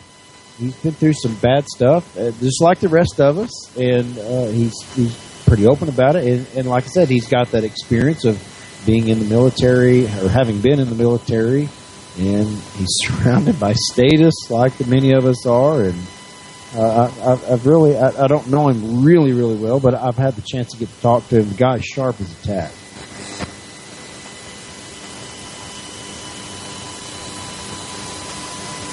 Did I lose Trip? No, I'm here, man. Oh, okay. That's a good thing. It's great to have that community. I mean, I always come back to that, and I know I explained a little bit of that earlier, is that, I really didn't have that community, and it was not, it always seemed like you or all of these other people that shared, I always knew that the community existed. However, it wasn't out in my doorstep, and I didn't really have people that I talked to in my day-to-day life that shared this belief system that we have. And so it's been really refreshing and nice and encouraging, really. And more than anything, it's been more encouraging for me to pursue these types of avenues because of the community I know that exists out there and that I'm actively plugged into at this point, Yeah, it's been nice. I mean, for the past 2 years, I've been looking for like-minded, that community that you're talking about, like-minded individuals. Fortunately, I found Ben Farmer. And there are a few others, very few. And then, here I'm about to move to Austin, and then I meet someone like Mark. I'm like, holy shit. I wished I'd have met you a long time ago. And I can't help but think there are more in my area that are like-minded individuals. I'm just having a hard time finding it. And maybe it's my fault. Maybe I've not, produced myself the right way or reached out in the correct way to find these people, to have these meetups. We've got our buddy, Ken Holmes over in Midland. He's the chairman of the Libertarian Party. I finally got to meet him. I actually met him back when Gary Johnson came to Odessa, here in Odessa. He came to Ken came to our meetup there, and we'd been Facebook friends for a while, but we'd never met each other. But, it was nice to get to know him. Now, I'm moving to Austin, and it's finally starting to grow. But, it is what it is. Right, yeah. I mean, like, I try to rally the troops, and I've got people that are great people and very, I consider very intellectual human beings and very smart, sharp folks that I surround myself with. And they just don't necessarily buy into a lot of the stuff that I have to say or talk about. They'll come, they meet me halfway though, and I honestly believe that they truly do believe about half of what I say. They're able to meet me to a certain point in my discussion of this or that. Wouldn't it be nice to find someone who just totally digs what you're saying, understands what you're saying, where you don't have to start from scratch? And I hate to say it like that because I'm more than willing to, but it does get tiring. Like I said, Mark is one of those guys, I don't have to explain any of this stuff to him. He gets it, man. He just full on and that night I met him, we bounced things off each other's heads left and right. And it was just beautiful to me. Like, holy shit, you're like a kindred spirit. I mean, yeah, and it really is electrifying. Like, then you are able to really, like, live up to your potential. And I hate to say it, and I don't know, you can speak for yourself, but, for me, it's like when you feel that hesitant belief in somebody else when you're talking with somebody else, and they're like, I don't know, and they have that kind of attitude about it, it kind of makes you back off a little bit just because you don't want to come in like a stormtrooper about what you know to be fact, at least, and I try to ease in with a lot of the people that I talk to, and I try to make it, spoonful of sugar makes the medicine go down in a certain type of way about it, Excuse the Mary Poppins reference, really. Like, I'm ashamed of myself right now. But what's wrong with Mary Poppins? I'm just bullshitting you. But you know what I'm saying, though? Like, that truly is the way it is. But I find myself being more hesitant in really busting through the door. But when you find that like-minded individual, it really gives you free standing to really drop kick the door down and really get amped and electrified with what it is that you're talking about and really be pointed. I mean, I find that I'm more pointed and more exact and charismatic when I'm talking with somebody that gets it, somebody that really understands exactly where I'm coming from. That being said, just wait until you get to New York City for the Anarchy in NYC event. If that sort of thing is what gets you off, be prepared to get the biggest hard-on and the longest erection you've ever had in your life, because you're going to be around so many of these people that all get it. Now, they quarrel. They butt heads. I mean, they sharpen each other. They right on the slightest little thing, and it gets really intense, and that's what I love about this movement. Me too, man. Adore it. It keeps you on your toes. It keeps you on your toes, and it keeps you sharp. Yeah, I was at the Liberty Fest 3 in New York City, and I completely missed one of my favorite speakers, a good friend of mine, John Bush. I missed his speech. I mean, it made me sick that I missed his speech, because, I mean, that's part of the reason I went. But, I mean, you had him and, what's the dude that ran for Gary Johnson's vice presidential candidate? He was a judge, wasn't he? A judge, whatever his name is. Anyway, he spoke, and I actually saw his. I recorded his. In fact, I put that on the YouTube channel. I wasn't really impressed. I mean, he's a decent guy. He's certainly not a full-blown status, that type of guy. I mean, he made some points, but man, John apparently ruffled some feathers by openly criticizing him in his speech or while they're both there. And, they differ as far as libertarians go. they differ quite a bit. As far as, a statist Republican or Democrat person, they're like, yeah, they're pretty much the same thing. They disagree minutely. But apparently, Jim Gray, Judge Jim Gray, that's who. Yep, there we go. Hey, Ben! Farmer in the house. Oh, okay, I just saw that. Yeah, Judge Jim. Oh, I came up with that on my own, Ben. So go for yourself. but no, I'm kidding. Thank you. Yeah, it was apparently a kind of a edgy deal where you have this concentration of several hundred relatively like-minded people all together, and John to say. Of course, John's ballsy as hell anyways. That's why no, that thing you did in Austin, I'll say it again, man. That was a really good couple days of broadcasting, man. I mean, you had everybody there, and, you had, people setting up the chairs that first night or whatever. Like, I don't know, I'm a visionary in that way. Like, I could just close my eyes and see all that stuff happening, you guys just hanging out and stuff, and I was just like, man, I would love to be there so bad right now.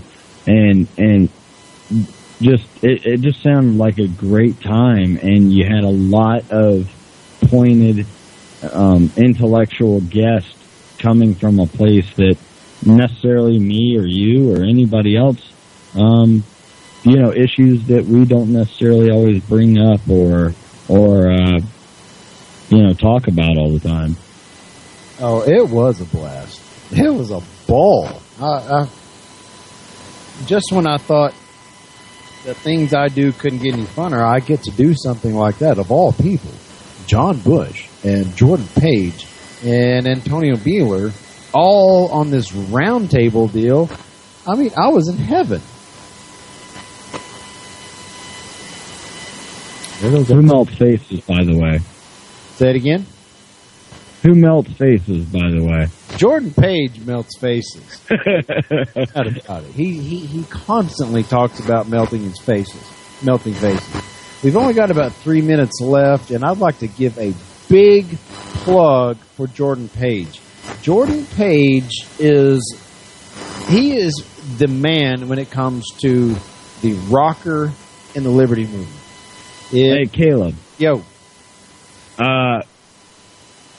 Farmer just said he wants to call in. I don't know if you're up for taking more calls or for going on any longer. Or if we can keep going, Proctor's let me know. If Proctor's let me know, they're typing it out. Yeah. It's fine with me. Cool. It's going to be good. So we're not limited to the 2-minute timeline. So Ben, right. Give me a minute, and I'm going to plug Jordan Page, and then you can call my brother. Indiegogo. Indiegogo.com. Indiegogo.com/Jordan Page. Jordan Page has written about 20-something songs. He's probably written a lot more than that. He's being kind of being bashful a little bit. He's probably got several. He's got dozens of them, but he's got about 20-something songs. There's no way he can cram all those into his next album. He is not sold out to the establishment. He is not sold out to the big corporate entities. As Ben himself has often said many times, you as consumers, you listen to what they want you to listen to, and that's the reason those guys make the big bucks. Jordan is not that type of person. Jordan is the type, he's an individualist. He's anti-establishment. He pisses off the establishment. His music is fantastic, in my opinion. Ben and I disagree on that. Lyrically, I'll let Ben explain that in a minute. But to me, Jordan is a beautiful writer. I consider him a friend of mine. I've had the pleasure of meeting him several times. We communicate. I made a pathetic plug for him on his first video I'd made in a long time. But yes, he's trying to record an album. He will not take money from corporate execs. He will not sign deals with the big men who tell him, you will write this, you will write that, you will say this, you will say that. He speaks his mind. He's a balladeer. He's opened up for Dr. Ron Paul, 14, 15, 16 times. Indiegogo.com/Jordan Page. Need your donations. He's just trying to come up. He's already got one. I think he's got several albums out, but his main one right now is Liberty. That's the one all the Ron Paul people know. War Machine. The Adam Kokesh's famous what's it called? Help me out, Chip. What's it called? What, Kokesh? Adam versus the Man, or no, his intro music, the one he got famous for. There's Ben calling. Shit. You're killing me, man. You're making me look like a dumbass because I don't know. Oh, don't worry about it. Ben will know it. Here, let me add it to the call. Is this the Schmohawk Chief? Oh, I just want to say hello to all the Schmohawks out there. Who's the Schmohawk?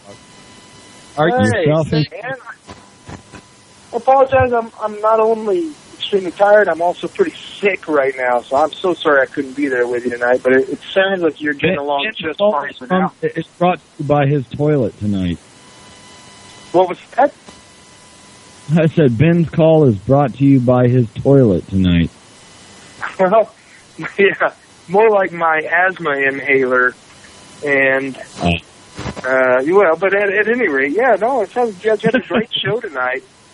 I've had withdrawals from sucking on your tit. Your illustrious titty milk it's made me had the withdrawal from it. I've had to learn more switches, more controls. Remember when to not solo myself out. Remember to get my gain on line 7 and 8. And Ben, I'm sure you know exactly what I'm talking about. But I faded. Yeah, see, you nailed it. You nailed it. You're learning. Look at you. You're learning. So You're doing great. Be so proud. You're doing great. That's so very fucking condescending sounding. Yeah, that's why I think, when you go to literally greener pastures next month, you will do a great job. And I'm pretty sure that Proctor is very excited to have the Caleb Leverett show without Ben Farmer on there, because who knows what kinds of awesome things you can achieve. Yeah, well, next month might turn into next month. I can't get a hold of my landlord, my future landlord. I can't get a hold of him. I'm not. Well, you know what, Caleb, it might be time then that you start looking for an alternative. As far as what?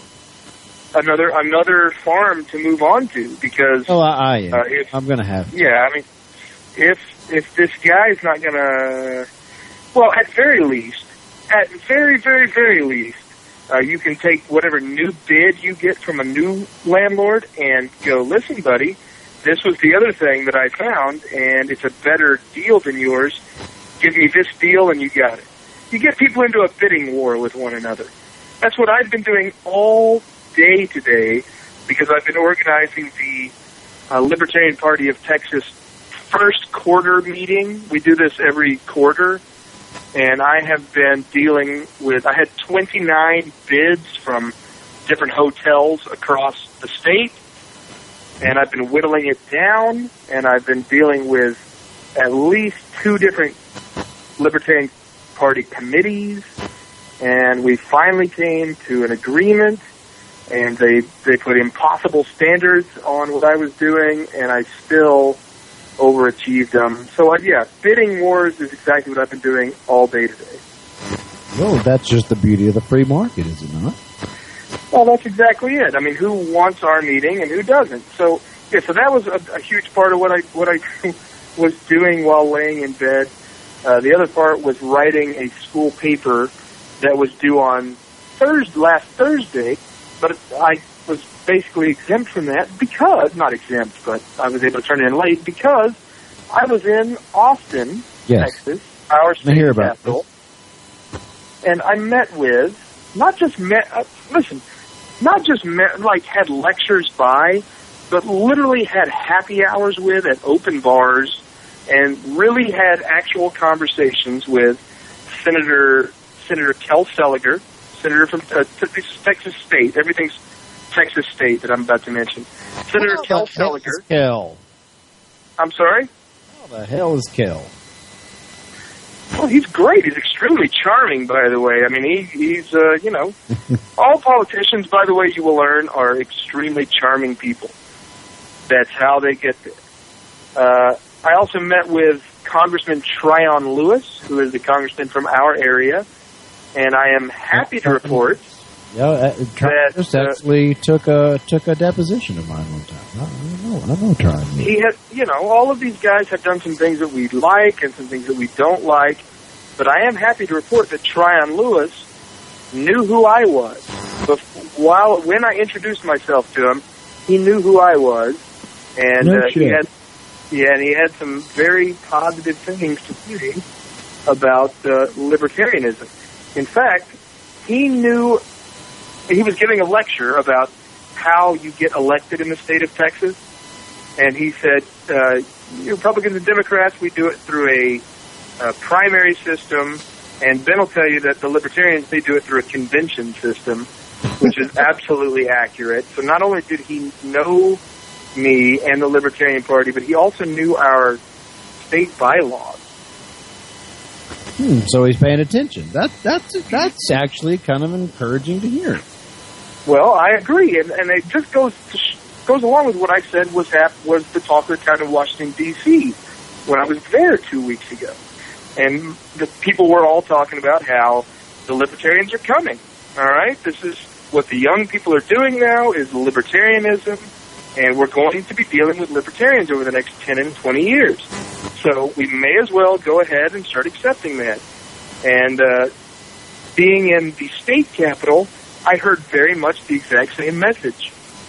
I was not looked on as a third-party guy, okay? I was certainly I was made to feel like the most important person in my group.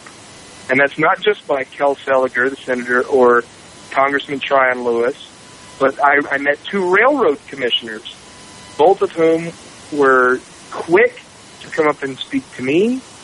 And if you guys know anything about the Texas Railroad Commission, okay, the reason OPEC was started is because the Texas Railroad Commission was regulating all of the oil throughout the entire world.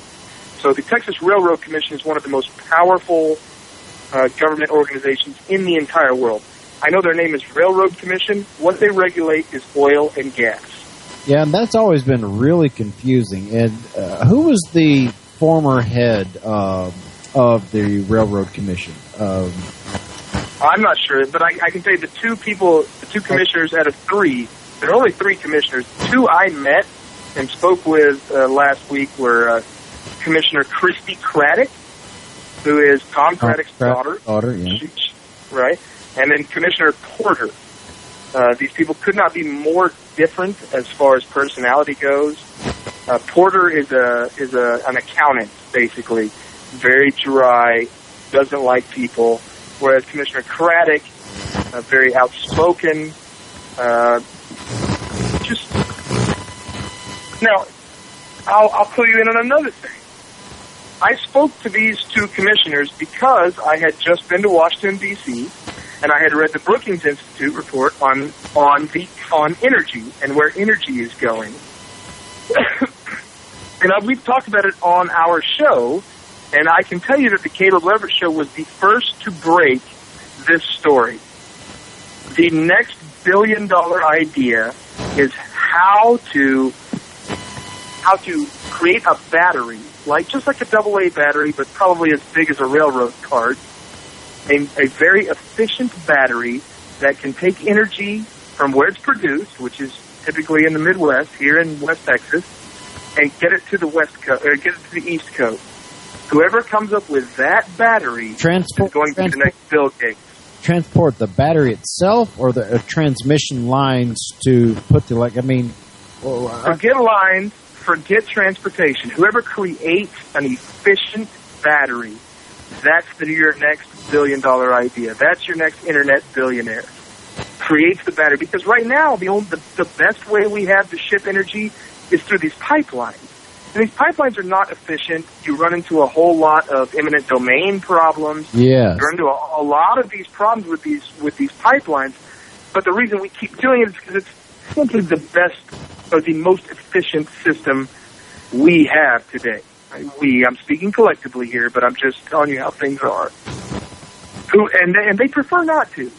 Whoever comes up with a battery that you patent, that you manufacture, a battery that they can just straight up on the production side where they drill oil, they can somehow transmit that energy into the battery. They can put that battery on a railroad cart, ship it to the East Coast. Whoever comes up with that battery is the next Bill Gates. That person wins. So what I asked our railroad commissioners... You mean in order to get rid of having to deal with eminent domain by doing pipelines? Yes, to absolutely lessen the effect of the pipelines and the eminent domain problem. The people in government recognize that this is a conundrum that they have to deal with. And the problem is that they have had to continually side with these oil and gas companies and against your property rights because oil and gas is considered to be a kind of a national security issue. All right, so they typically prefer to side with your property rights. But because there's not a better system in place, they're being forced to go the other direction. So what the government of Texas has done, of course, I have my gripes with them, but my specific question to the Railroad Commission was, what is the state of Texas doing to help me start that business? And a couple of things came from that answer. The number one thing was Commissioner Craddock looked right at me and said, where did you hear about that? I just read about that yesterday. Representative Craddock. No, this is Commissioner. This is Railroad Commissioner Craddock. Okay, I'm sorry. Christy Craddock. Okay, I'm sorry. Christy Craddock. This is, okay, in very certain terms, Commissioner Craddock is one of the most powerful women in the world because she is one of 3 commissioners on the Texas Railroad Commission.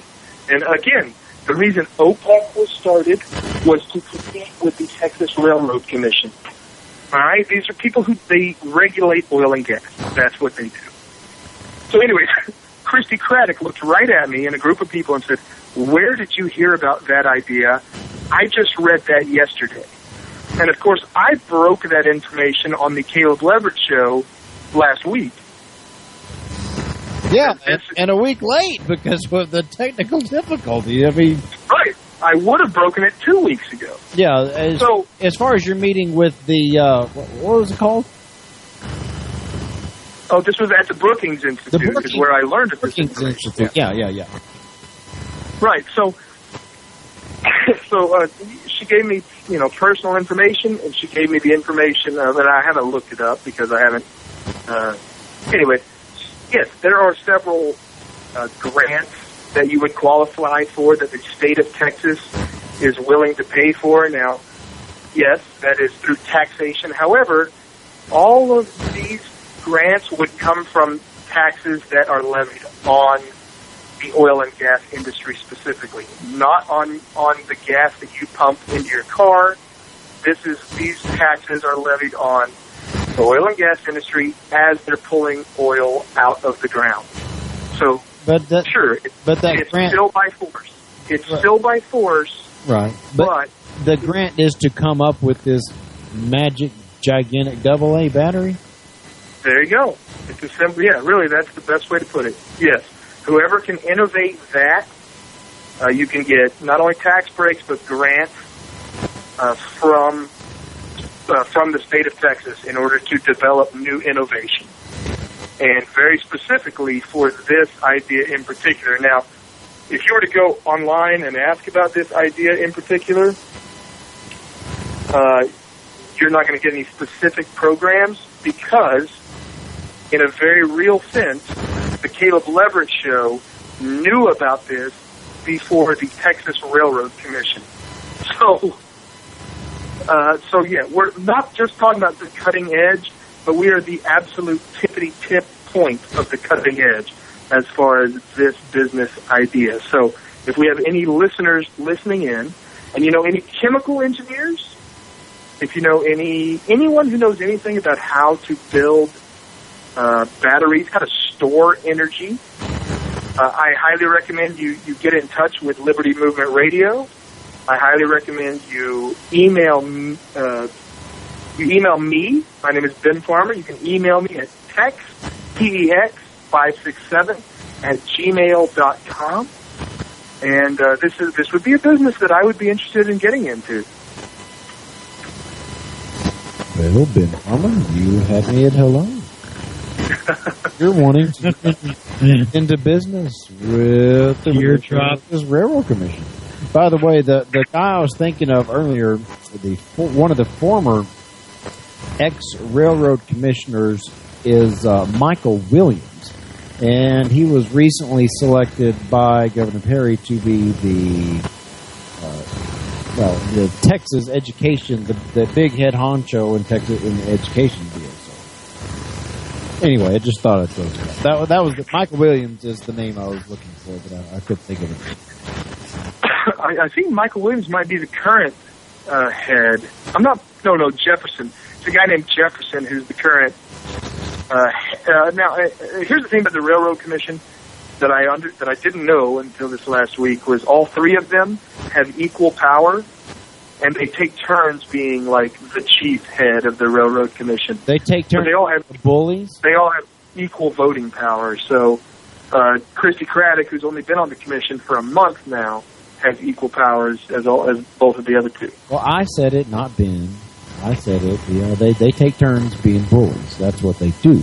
They're government. They're force. They rule. They regulate. Yes. Regulate. Yes. And you know how most of our shows are about the gas hole. I mean, I do have bad news to report in that regard, but it's nothing we didn't already know. All right, we'll go ahead. The fact is that they know that with these new fracking technologies, and in fact, and you may be okay to hear this, I may be speaking out of line, so let me speak truth. Let me just say it this way. Ask is true, just true. Let me just say it this way. It is possible that such oil and gas companies, such as Devon Energy, were mentioned in some sort of meeting that I went to last week. And although I might be mistaken, in my brain, they were mentioned as somebody who is really pushing the limits of how close to people's houses they should be allowed to drill, or they should be allowed to frack. That's bombshell, man. Oh, that is... Hey, the good thing that you were right. I am happy to report... I am happy to report that this is known. This is known. This is something that is going to be looked at. Now, I do not want to give you any false hope here, because this oil and gas energy is considered a strategic international thing. I cannot say that the people affected by this will see positive legislation thrown their way, but I am confident when I say that the people who look at these things they know, and they want to side with the people. They want to. But what the people need to come up with, is a responsible alternative. So if, let's say, a group like GARDAP were to come up with this battery, for instance, and were to suddenly gain a whole lot of political capital, the tide of politics switches very quickly. Fracking is not going away. It's not going away. I looked at several studies which... Oh, here's another thing they're doing. They're going to make it very, very strict regulation. We're not fans of regulation, but this is what they said they were going to do. I'm just reporting facts. They said they're going to make even stricter regulations as to what these drillers can do in the depths that the water table exists, okay, which is about, and Caleb, you would probably know better than me, from about 70 feet to about 1,500 feet is where the water table exists. Am I wrong there? Correct. Yeah. It obviously varies, but yeah, that's real close. So they're going to make very strict regulations, as to, those levels need to be extremely encased. They need to basically be idiot-proof. But once they break through that level, then things get kind of how they're regulated right now. So they're concerned with these things, okay? I'm not saying they are going to do anything about them. I am happy to report that they've heard about them, which I think is more than what we expected. They're not blind to these things. They're concerned with them. Whether they will be able to do anything about it, that remains to be seen. They being the Texas Railroad Commission?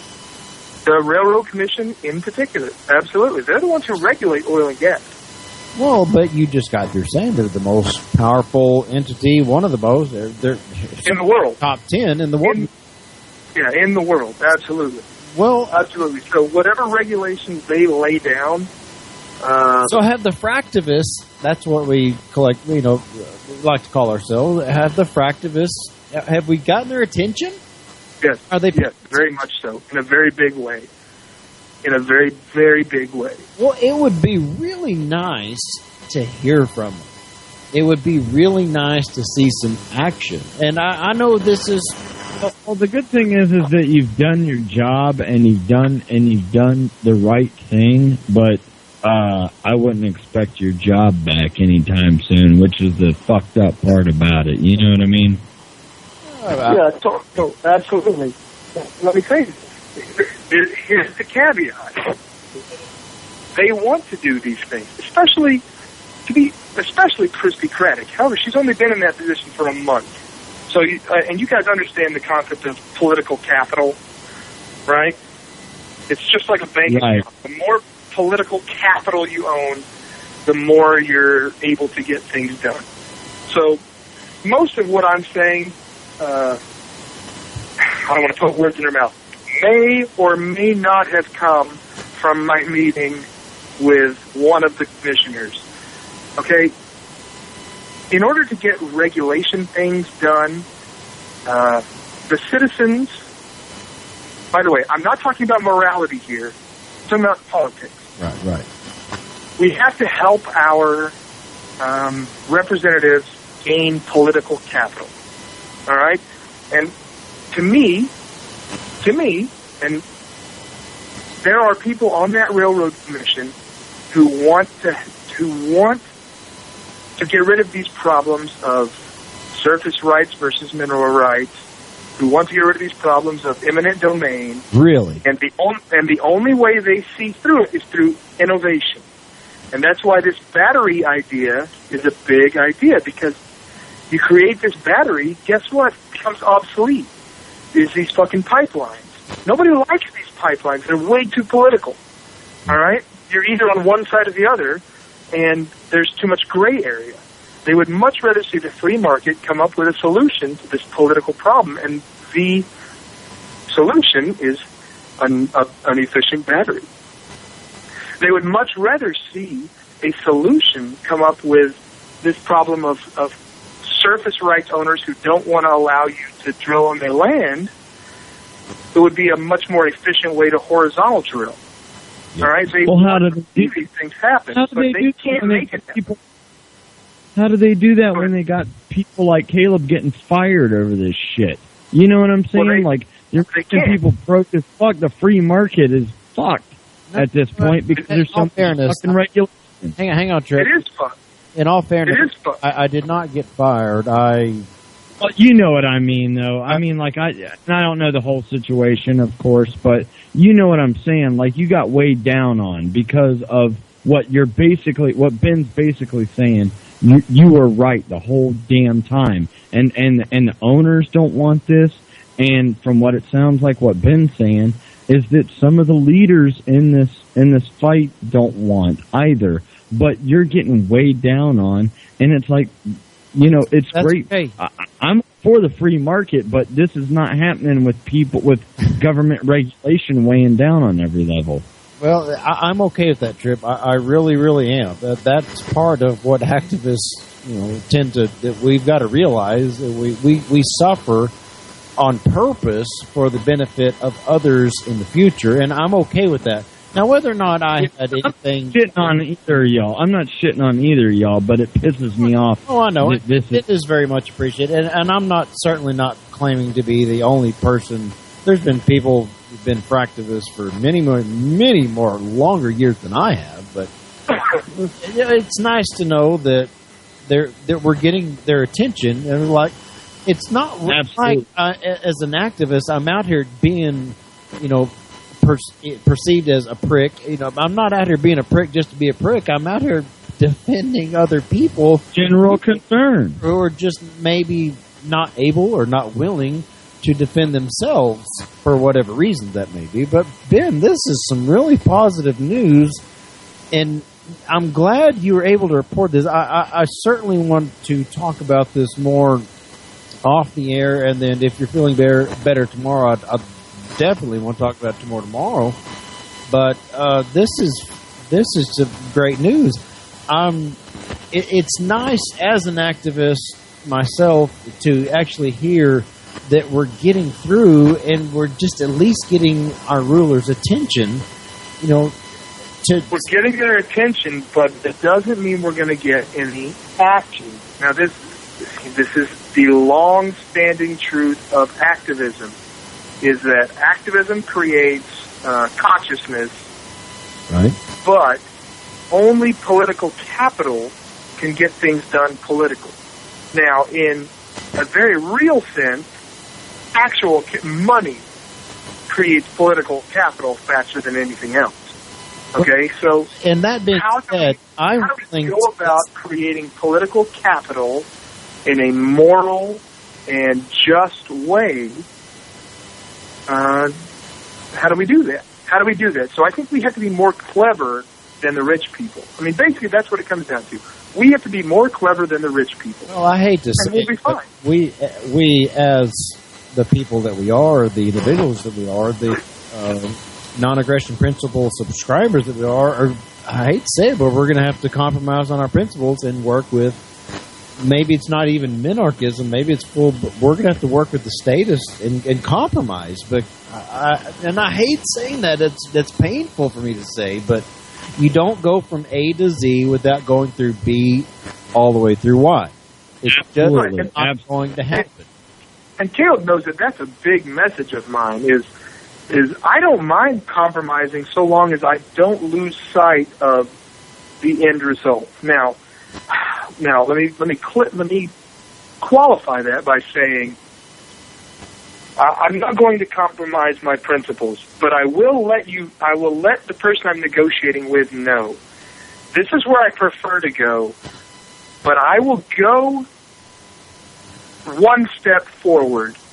Okay? I will go one step forward and see that as an improvement. But I will let you know where I all the way want to go is all the way to Z. Going to B is not, I don't think you're selling out if you go to B. All right? I just don't see that as selling out. Going from A to Ben, B we talked about this. Mm-hmm.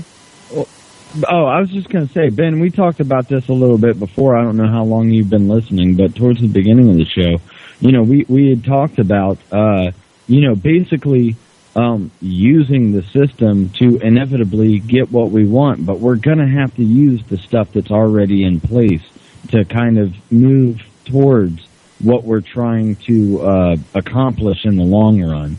And, I think that's what you're trying to say there. And I would take it just a little bit of a step further than that, because I think we all agree that the current system sucks, right? I mean, it's broken. It doesn't work. But I would say that politics, okay, is probably the most powerful form of spreading our ideology that exists. I mean, how many people had heard the word libertarian before Ron Paul suddenly was a national player? So, yes, we can make tremendous strides as far as spreading the message through politics, but the activists are always going to be on the higher moral ground. All right, they always are. And so we should totally respect our brothers. But I would ask my activist brothers to respect what the people who are political are also trying to achieve. And, I think it's fair. As long as it's the right message. I'm sorry? As long as it's the right message. You know, of course, you know, you don't want statist-ass people conveying the wrong message, but it, you know, if it aligns itself with what we're trying to convey and accomplish, then yes, I do believe that this is something that needs to be worked with on all sides. I may take it a step farther and further and say I might be quick to forgive someone who's playing the political game, but I feel is probably on my side. I might be quick to forgive that person for doing something counter to what I actually believe, but I think that's too simple. What I really think it's going to take is an uber genius, like an uber, like a, I don't want to say a Jesus figure, but a Gandhi type figure who can transcend it, who can bring you through the politics of it and also through the morality of it. And I'm still waiting for that person in the liberty movement, but I think we should all aspire to be that person. You heard it here first, folks. Ben Farmer is waiting on the Antichrist. I'm just waiting on somebody who's going to transcend, and he's going to be correct on the political side and correct on the activist side. I don't think I don't know who that person is going to be yet. But that's for that person. I don't think we have to rely on one person. I'm not an honest believer in waiting on one person that's going to make all these things better.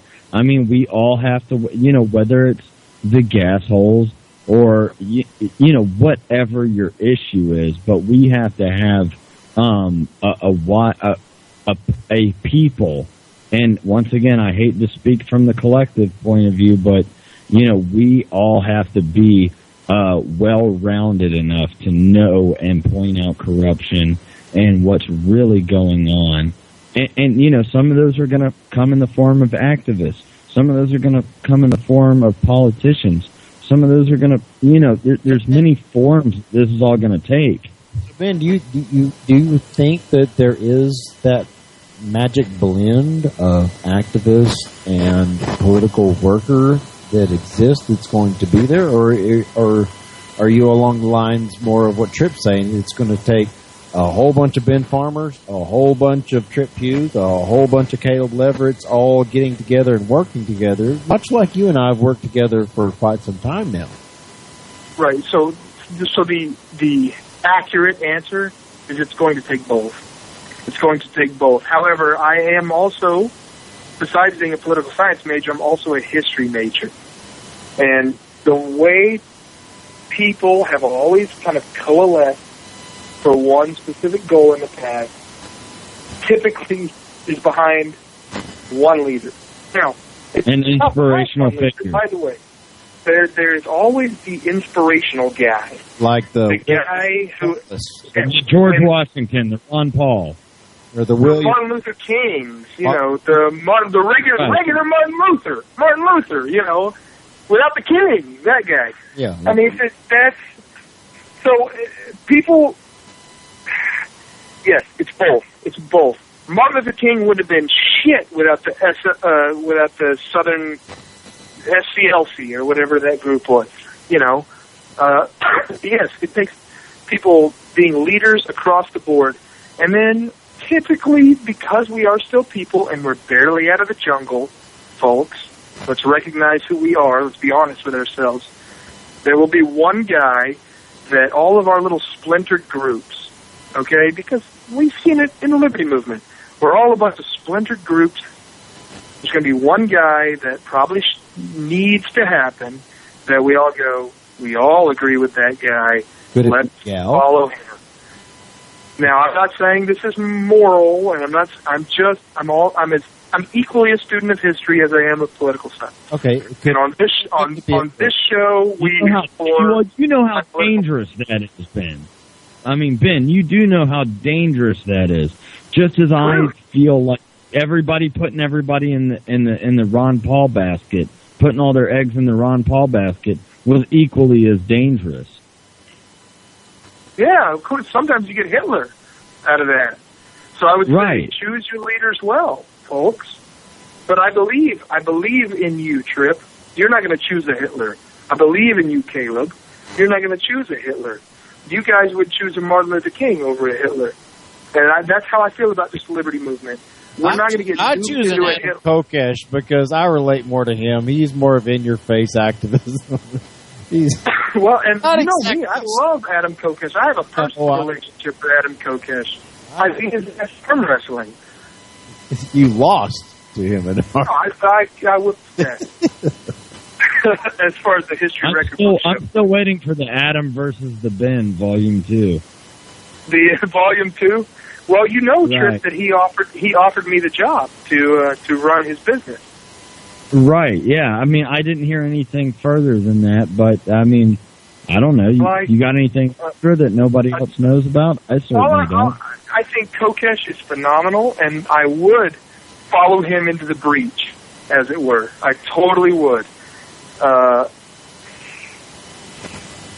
to me, I see Adam as more of, well, I don't know. I mean, if it's Kokesh, it's Kokesh. I'll follow him into the breach. I totally will. Yeah, Adam just, in my needs to keep in a historic context, that's strange to me because that's like, it's just strange because I know him well, you know?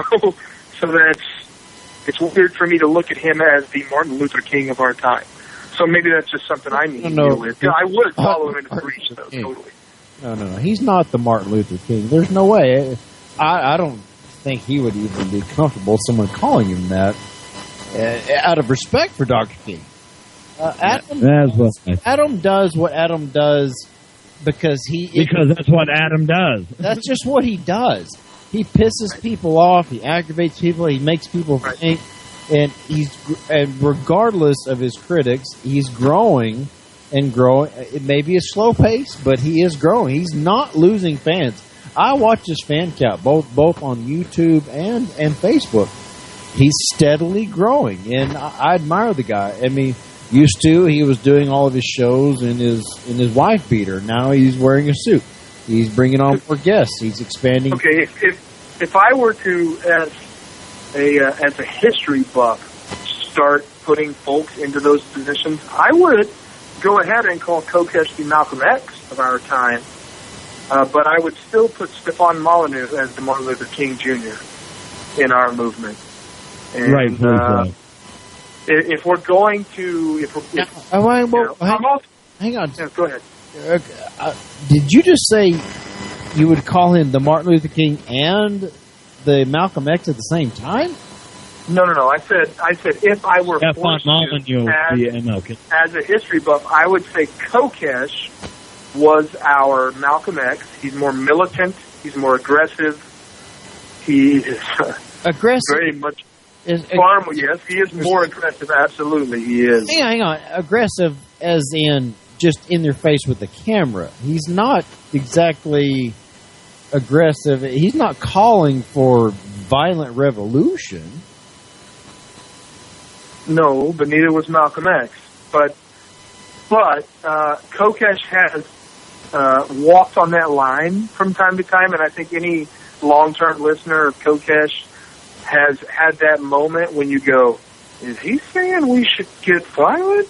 But we've all had that kind of a moment listening to Kokesh. And I think that's how people who listen to Malcolm X back in the day were. All I'm saying is if I were forced by gunpoint by the devil. Right. Don't let anybody fuck with. I would say Kokesh is the Malcolm X of our time, of our movement, and Stefan Molyneux is the Martin Luther King Jr. of our movement. Listener of Kokesh. Sorry about that. Go ahead. That was it. That was it. I mean, by the way, I would not make those assertions just in everyday life. I'm just saying that if that's the conversation we're having, I challenge anyone to challenge that opinion. Think about it.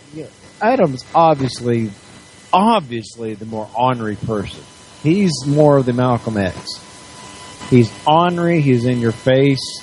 He's intelligent, just as Malcolm X was intelligent. Of course, obviously, Dr. King was too. But yeah, as far as the peaceful, polite, squeezable, huggable little teddy bear that Molyneux is. Yeah, but you were talking about, Ben, finding this magic person, this person who is even... I'm not saying that should be a goal. I'm just saying up until now. But do you think it's one person? Do you think it's going to be a person? Like Tripp said, so many of a gigantic tent put their faith in Dr. Paul, and see what happened there. I mean, he endorsed Lamar Smith, that fucker that wants to do the SOPA bill. And that's kind of a funny story about that, about Lamar Smith, actually, because a gentleman I spoke with over the last week was very good friends with Lamar Smith and had actually had run his campaign years ago. And I said, yes, they're good friends, like they went to law school together or something. And I said, yeah, I do know Lamar Smith, and I actively campaigned against him in this last election. And that was probably the most uncomfortable political moment of my last week. But I was happy to report it. Said, I campaigned for Sheriff Richard Mack. And I could go into more depth, but okay. If your question is, do we need one person to show us, the way? No, of course not. We're all individuals, but let me put it in an historic context. We do need, we need somebody to be the face of the movement. That's always been the case throughout human history. We're not past that yet. We need somebody to be the face of the movement. And Dr. Paul was great up until now. But in order to be a successful, vibrant movement that makes headway much, much more quickly than what we were able to do under Dr. Paul, yes, we as social creatures, we're not past that yet. Of course we need that. There's a certain tribalism that's still connected with that, as far as... Of course there is. I actually... What would I'll have my... I have a professor at my college who's one of these uber genius guys, and he wants to come on the radio show because he's very libertarian. He's an uber genius political scientist. He gets published in the most spectacular political science journals across the world. But he's not like us. He's not a policy guy. He's a math guy. All right, so everything, he's a game theorist, and what he's an expert in is rational choice theory. All right, so what he's going to come on the show next week and do, he might be in, literally in studio. So when Caleb said, I'm going to buy a microphone tomorrow, I thought, fantastic, because we can have one of the world's premier rational choice theorists on our show in the studio next week. So what he will come on the show next week and talk to you guys about, talk to the world about, is there are studies out there that show that the best way to get elected is to have certain facial structures. All right, let that sink in. Really? It was big. It comes down to how ugly you are or are not. Yep. Well, it's not even fuckable because those are different qualities that we look at in a leader. All right, but he'll break it down. All right, I'm not the expert on this. This dude is one of these uber genius game theorist dudes. Actually, he's taking game theory classes, but his expertise is in rational choice theory. So if anyone's listening still, and it looks like there are 5 million people listening still, just Google rational choice theory. This guy who will be on our show next week is one of the top rational choice theorists in the world right now. He's an uber libertarian, by the way, and he will tell you what's his name, how it breaks down. He'll tell you how it breaks down. He will show you studies where it shows that not only are facial structures probably the most important thing that gets you elected, but in the top 3 is genetics, actual genetics. Whereas, like, adopted kids tend to vote the same way that their genetic parents voted. All right? That'll creep you the shit out, won't it? That'll creep you the fuck out, but the numbers are there. The numbers are there. So next week, we'll have that expert on the Caleb Leverett Show. Okay, first of all, in studio. What's his name? The thing is, I'm not prepared to give his name because I'm not positive he's prepared to give his name. That's okay, and that's fine enough. And add to that, I actually saw a video one time about some young girl, like very young, like prepubescent, no, maybe not prepubescent, 14, 15, that made a discovery. You mentioned genetics. It made a discovery that all but 1 or 2 presidents, 44 or 45 presidents of the United States are related, not through the male gene, not through their father, but through the female genome.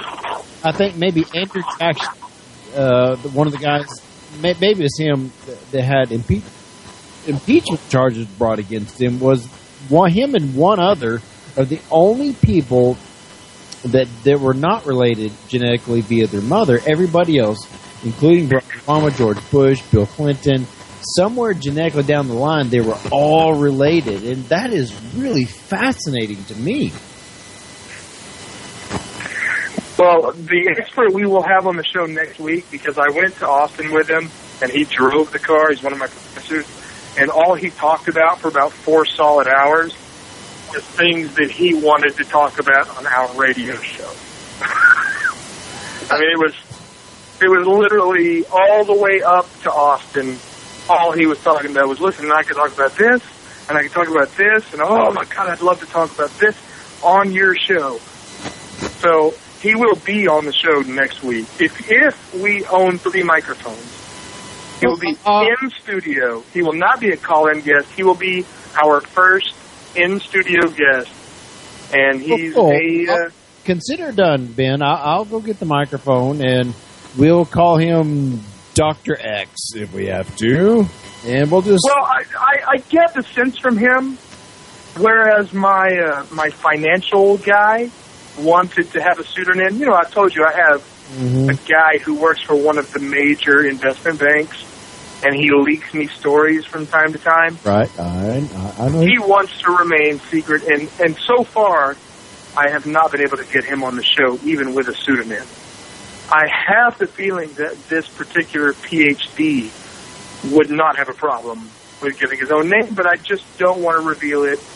I understand. Because maybe we can look into some technology to do the voice. Some kind of voice like a scramble, like a voice scramble. A voice scramble. You sound like Darth Vader. I don't get sense from this guy who, by the way, he loves scotch. He's a young dude. He's actually younger than I am. He graduated. He got his undergrad when he was 20. He got his master's at 21, and he's in his mid-20s right now, and he's a PhD. He's one of my teachers. By the way, he's a terrible teacher. You never want one of these guys to teach you, because the things that he thinks are obvious, you need an entire semester to understand. So he's one of those guys. Like, he's cool to hang out with, but you don't want to take him as a class because he's just not even on the scene. You ever seen the movie A Beautiful Mind? You ever seen that movie? Loved. Yeah, dude, yeah. Yeah, okay. This dude studied that theory. The theory that dude came up with is called game theory. All right? Yeah. This PhD that it wants to come on our show is one of those guys. Wow. This could be fun. This could be really fun.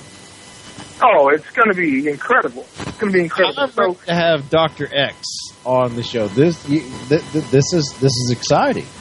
I'm ready to have my mind stimulated because this stupid left-right paradigm stuff is just so boring to me. I crave this kind of genius minds of people who think and people who have ideas and just probably misunderstood by most of their peers and possibly students. But you mean like he will be misunderstood by almost everybody. Right. I promise you, half of what he says, none of us will fucking stand it. None of us will. We will have to replay that episode 12 times. Okay. Now, he'll agree with us because at least there'll be a record of it, you know? Right, yeah. Now, he will agree. By the way, he will respect the shit out of us because he is a libertarian. He says he is more libertarian than anybody. All right? But he has the numbers to back it up. He will throw his libertarianism down in algorithms and in formulas and shit. And, dude, it doesn't even seem real when it happens in front of you. Okay, 10 minutes into one of his classes, he'll be putting a formula on the board, and it's not even numbers. There are thetas. There are thetas on the board, and we get down to theta within 10 minutes. And he just thinks all this stuff is obvious. So he's just one of those dudes, is what I'm saying. This guy's going to be on the program next week, and I don't know what else to tell you. I mean, these are the folks I am hanging out with. All right, I'm hanging out with state senators, I'm hanging out with people from the Brookings Institute, and I'm hanging out with a beautiful mind type mathematicians. And I'm telling you, the world looks good as a libertarian right now. Well, good. It looks good. We're making ground. I want you to go boil some water and throw some whiskey and some lemon incense and put a towel over your head and breathe it in, because God damn it, I want you on the show tomorrow, and it's just not the same without you. I've been talking about having to get off your tit the whole show long, and I'm going to have to, but damn it, I miss you, man. Well, I miss you too, man. It was good to see you. Were dirty as fuck when I saw you today. Man, I've been grinding and scrubbing and getting my truck rigged up and getting all the tools in it and doing all kinds of things that I'm not prepared to talk about right now. And yeah, you smell like a goat. Caleb, you still got that haggard goatee? Damn right, man. I don't think I've ever had this kind of a beard, man. And I've never had this long of a hair. I'm kind of making a statement with the. Like an A, man. Yeah. I mean, I look like a caveman right now. But that's what I'm saying, dude. One of these days, I'm going to be this caveman hair, and I'm going to put on my finest suit and polish and trim up and make just everything just right, and I'll just go from there. But I'm kind of in a rebel mode right now. Everybody tells me you've got to clean up, you got to cut your hair, you got to say this, you got to do this, you got to follow these rules, and I'm just being a fucking rebel right now. I just get another tattoo, another piercing, and probably dye my hair every time that I start to think that way. That's a good idea, Trip. I don't have any piercings, but perhaps, Ben is just Mr. Clean Cut. He's got everything just right, and I'm just not that way. And that's I am not at all clean cut. I just don't have any piercings or tattoos because I always reckoned that someday I'm going to have the government coming after me, and I don't want any fucking identifying marks. So what I do is I grow a beard, I shave it, I grow a goatee, shave it, I grow a little mustache, I grow my hair long. I go through more looks than Val Kilmer in The Saint because I don't want any sort of... I wear glasses for 6 months. I wear contacts. I don't want nobody to know what I look like. I'm like a chameleon. Yeah, it certainly takes all kinds because I'm kind of the opposite. I want to be on the list, and I want to raise my left hand with my Ron Paul Lovolution sign, my tattoo on there. I'm here, motherfucker. Come and get me. Damn right, exactly, Trip, and encouraging other people to say, "Oh my God, I'm not." I've always thought like that. How bold he is! But wow, that's really heroic. No, it's not. No, it's not how bold or heroic. It's like, hey, I'm not the only one who thinks like that, so I'm not alone. Therefore, I can join in too. I don't exactly agree with what's going on. So, and I see this other guy, this Caleb guy, this Trip guy, this Ben guy, this whomever, just raising their hand saying, I'm willing to be on the list. You can get some of us. You cannot get all of us. That's just how I see it. I hate to change the subject a little bit, but earlier when I asked everybody to Google rational choice theory, I just did it for myself, and my God almighty, it is the most dense Wikipedia article I have ever read in my entire life. It is. It's only been 10 minutes. I dare you to go to the Wikipedia article on rational choice theory. It will. It's on a whole different level. And the dude that we're going to have on the show next week is an expert. He's one of the preeminent rational choice theorists. We're not on his level, man. Do it. Just go to Wikipedia, go to rational choice theory, and just fuck around for the next week trying to figure out what they're talking about. This is another unknown caller. Who are you? Yeah, it's me. I got cut loose one way or another, but hey, man, it's midnight. I don't know if you guys want to go on into hour number 5, but I'm about done, and it's midnight here, so I got to get up and get my daughter out. Is that Proctor? No, this he got cut off. Well, Caleb, it's your show, man. I don't care. I don't know. I'm just here to let you guys know it's hour number 4 for me and Caleb, and I'm headed off for the night, man. You're always a great contributor. Let me find Proctor. They message me on Facebook. Hey. I tell you what, I am willing to get off right now if Proctor is willing to replay this show immediately. I would say, you know what? I got a bone to pick, okay? Because I sent him a ton of shit, and I listen on my phone daily. Like every couple hours, I'll check just to see what show's being replayed. You guys' show from last week has been on constantly because I've been traveling on the road, and I've been in the car listening to it for. Bad. A handful of days. No, there's one when Libertarian Ann called in, and then there's we another talked show. about menstrual cycles the entire time. It was weird. And then there's another show, the show last week when I called in and we talked about music for a good long while. That's been replaying, and I haven't heard shit out of my song or my episodes that I've had. So you should talk about Libertarian Ann's menstrual cycle then, bro. That's what that Yeah. Tune in Wednesday night. Ben, hopefully, and Caleb will be on tomorrow night. And tune in Wednesday night to talk about libertarian and menstrual cycles. And from earlier tonight, if you were in the chat room, you would know that she has talked about her drug exploits and whatnot. But tune in Wednesday to hear about libertarian and menstrual cycles. Absolutely. But now, I tell you what, at this point in her menstrual cycle, she's going to be a load of fun because she's not in the shitty part of her menstrual cycle tomorrow. So load of fun.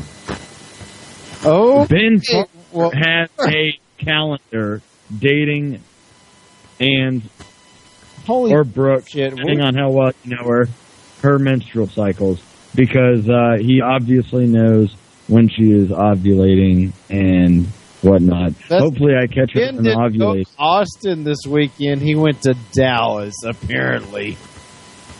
Oh, I don't even know what this. What's that, about 2.5, 3 hours?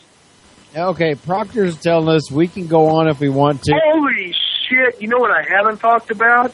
What? I banged an 18-year-old girl in a 7-Eleven at Ozona on the way there. Okay, hey, listen, here's what I'm going to do. I'm going to hand you guys over for a minute. I'm going to go have a cigarette, get a drink, take a piss. I'm going to be right back if you guys are going on. I guess going on. Holy shit. Basically, I had forgotten all about it because of all the other cool shit that happened, but on the way there, I hadn't even been there yet. And this shit happened to me on the way there. So we were in 3, oh God. Should I tell this story? I don't care. It's your penis. Well, but it typically is in your ear. All right. Well, so I was that penis out of my ear, and okay, you're gonna have to explain. Nobody listening knows what the hell Ozona is. Where it's at, you're gonna have to. Ozona is basically a little. Here's an interesting fact that I learned. It's the largest unincorporated town in the United States. Ozona, Texas. Really? That's what I heard while I was in Ozona. Right before I snuck into I think it was a Stripes bathroom. I know exactly what I'm talking about. I've been there. I've been to that Stripes many times. Yeah. I had sex with an 18-year-old girl in that bathroom on the way there. In the bathroom? I mean, how long have you met this girl? I had known her since we got to the college at 6 o'clock that morning. I was there about 5:50. She got into the van about 6:30 or so. I was in the shotgun, and then my rational choice theorist professor was driving, and this girl was directly behind me. And I don't know what to tell you. By the time I got to Ozona, she was willing to have sex with me in the bathroom of a Stripes. My God, I hope you carded her, Ben Farmer. I hope she wasn't lying to you and she's 16. She, I'll tell you what, that Stripes bathroom smelled. It did not smell good. It did not smell good. Also, I will tell you that she had bigger legs than I typically find attractive. But it was very simple. We walked into the bathroom. Actually, she followed me to the bathroom, and I opened the bathroom door and I said, "After you," and she just fucking walked in. And then I was like, I'm about to have sex with this 18-year-old girl.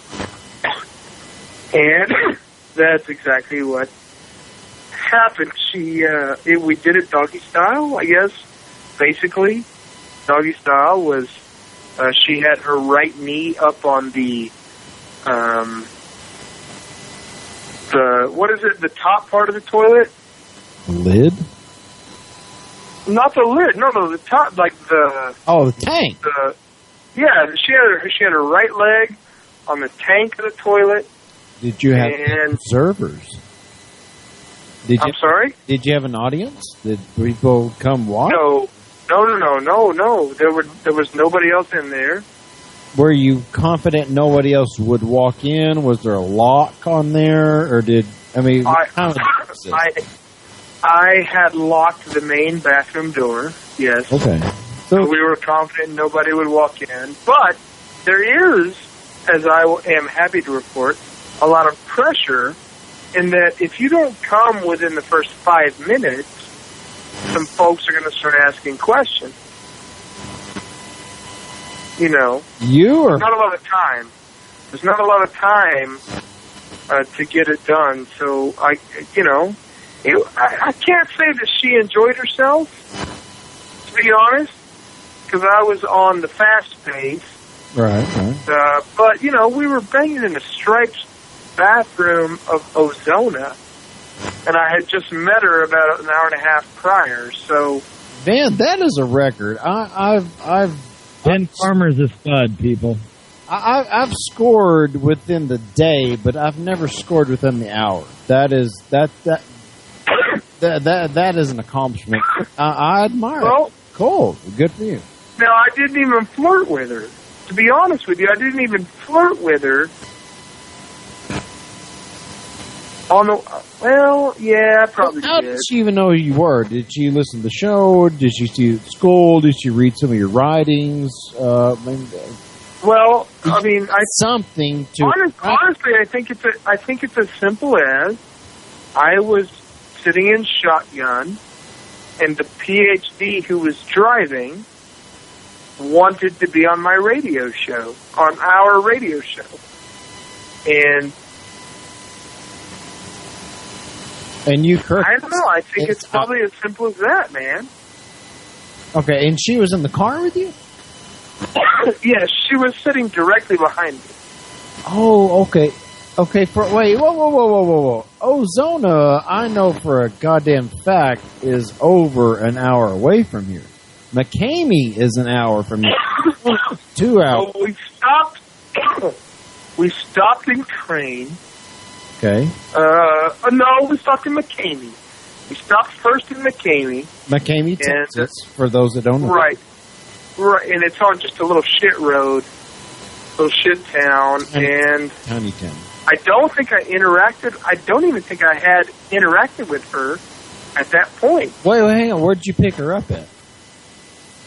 Well, she was clearly in the van when we left, but I don't think I had interacted with her even when I got to McCamey. When you left Odessa? No, I think that whole time I didn't even interact with her. Okay. I think where did this girl come from? At what point did you pick her up? You live in Odessa. Did you pick her up in Odessa on the intersection to Crane, to McCamey, to Ozona? No. She got into the van clearly at UTPB campus. Oh, okay. In Odessa.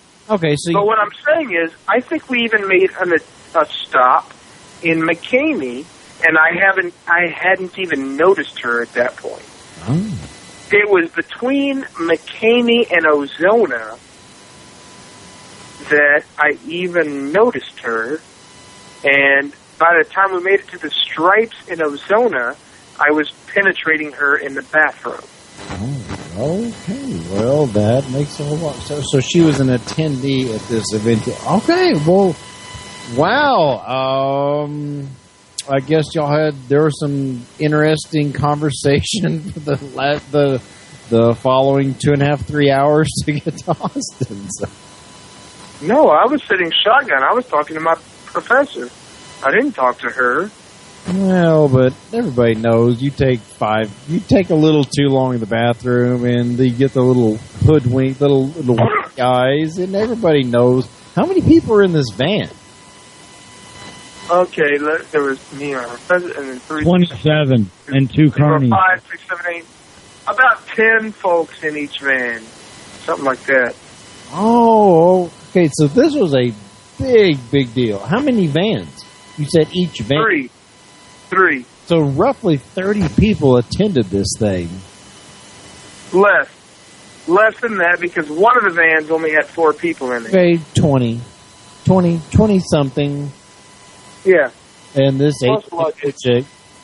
Okay, well. And now, however, let me say, this is bad for me, for my average, because I only had sex with one girl the entire time from that group. Why is that bad? Do you normally have more? Well, yeah, it was like 3-to-1 chicks.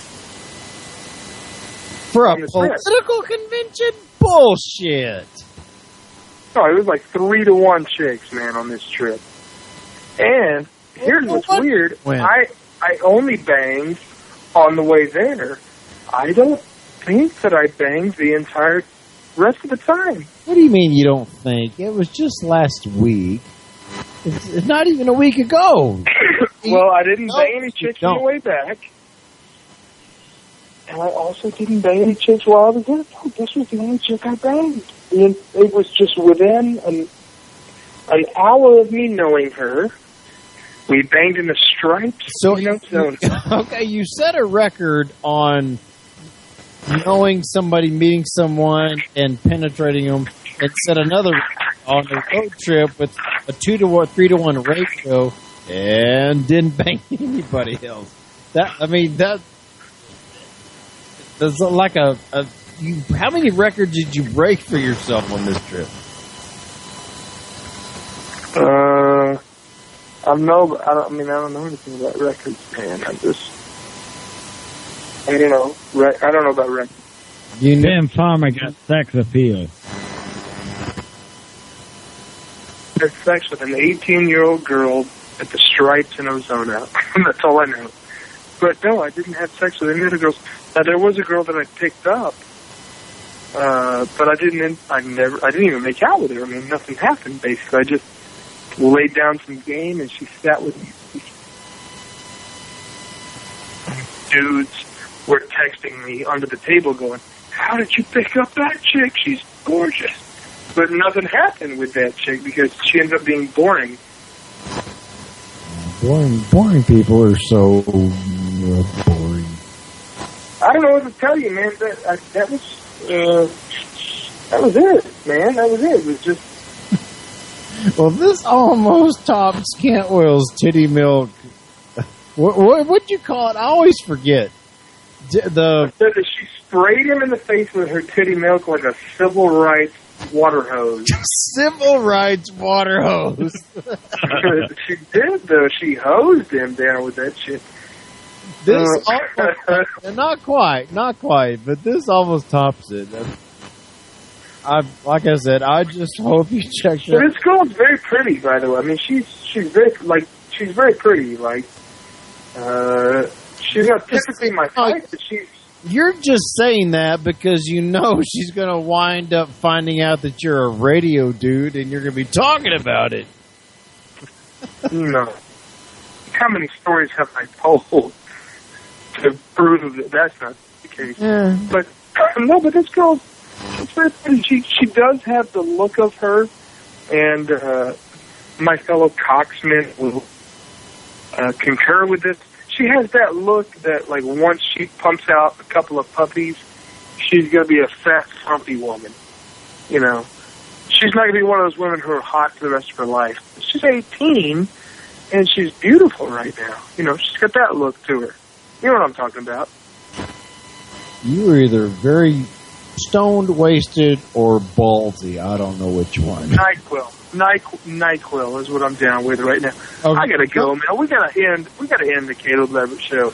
I've had a great time tonight. Yeah, I'm tired, y'all. I've just got out. It was nice hearing the sex stories in Sheffield or Ozona, Texas. The sexcapades of Ben Farmer. Tune in tomorrow night for more. Would you please ask Proctor if he would immediately replay this show? Because I didn't hear the first hour and a half or 2 hours. I mean, I did. I asked Proctor. He can't do it. It takes, for whatever reason, there's upload time, there's delay time, for whatever reason. Proctor, if you're listening, well, I know you're listening.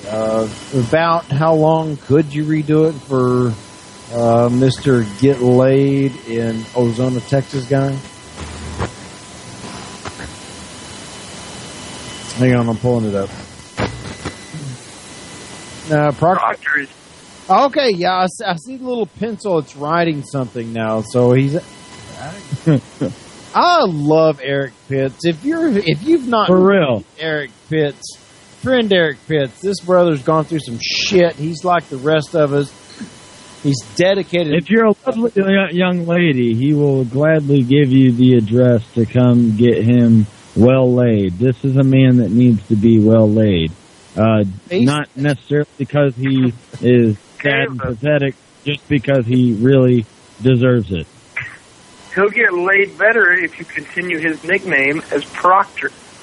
Proctor will get laid quicker than Eric Pitts will get laid. I will continue to use that, by the way. I think I'm going to start using that on my show. Yeah. Proctor. That's one of those Ben Farmer, what do you call them?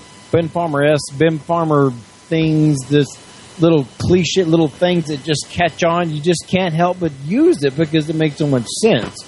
And remember, Ben, correct me if I'm wrong, Proctor was from Police Academy, the movie. Yes. Okay, not the main guy, but his little bitch. Yeah, but okay, go ahead. In the academic world, if a professor is teaching a class and he has a test to administer one day, the professor doesn't come to class. He sends a proctor to administer the test. And so while you're a student and you're taking a test, the person you answer to is the proctor. And the proctor has all the answers. Okay. Well, I much prefer Police Cat. In fact, I'm going to have to go rent or buy a bunch of old Police Cats. I love it. Oh, dude, those were my favorites. Before we go, Caleb, those are classic. Now, I'm serious. I will be so happy if one of you guys can tell me the name of the gay bar that they always found themselves stumbling through a back alley. Tools. Tools? No, I think Tools, but no. I think it was the Screwdriver. I think it was the Screwdriver. The Blue Oyster. The Blue Oyster. The Blue Oyster. Yeah, that's it. There's a whole cult involved with that needs more cowbell. And they all look like Rob Halford in 1983.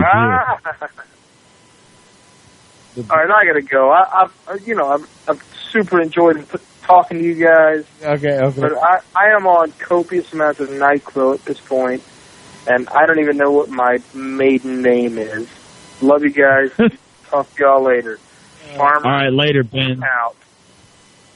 Thanks, man. Okay, I'm just. All right, I'm going to play our show out. Trip, thanks so much, Proctor. Hey, dude. Hey, it's been real. It really has. I had a lot of fun tonight, man. And everybody tune in tomorrow night. I'm sure this will be played tomorrow sometime. These Schmohawks, I'm out. This is the Caleb Leverett Radio Show.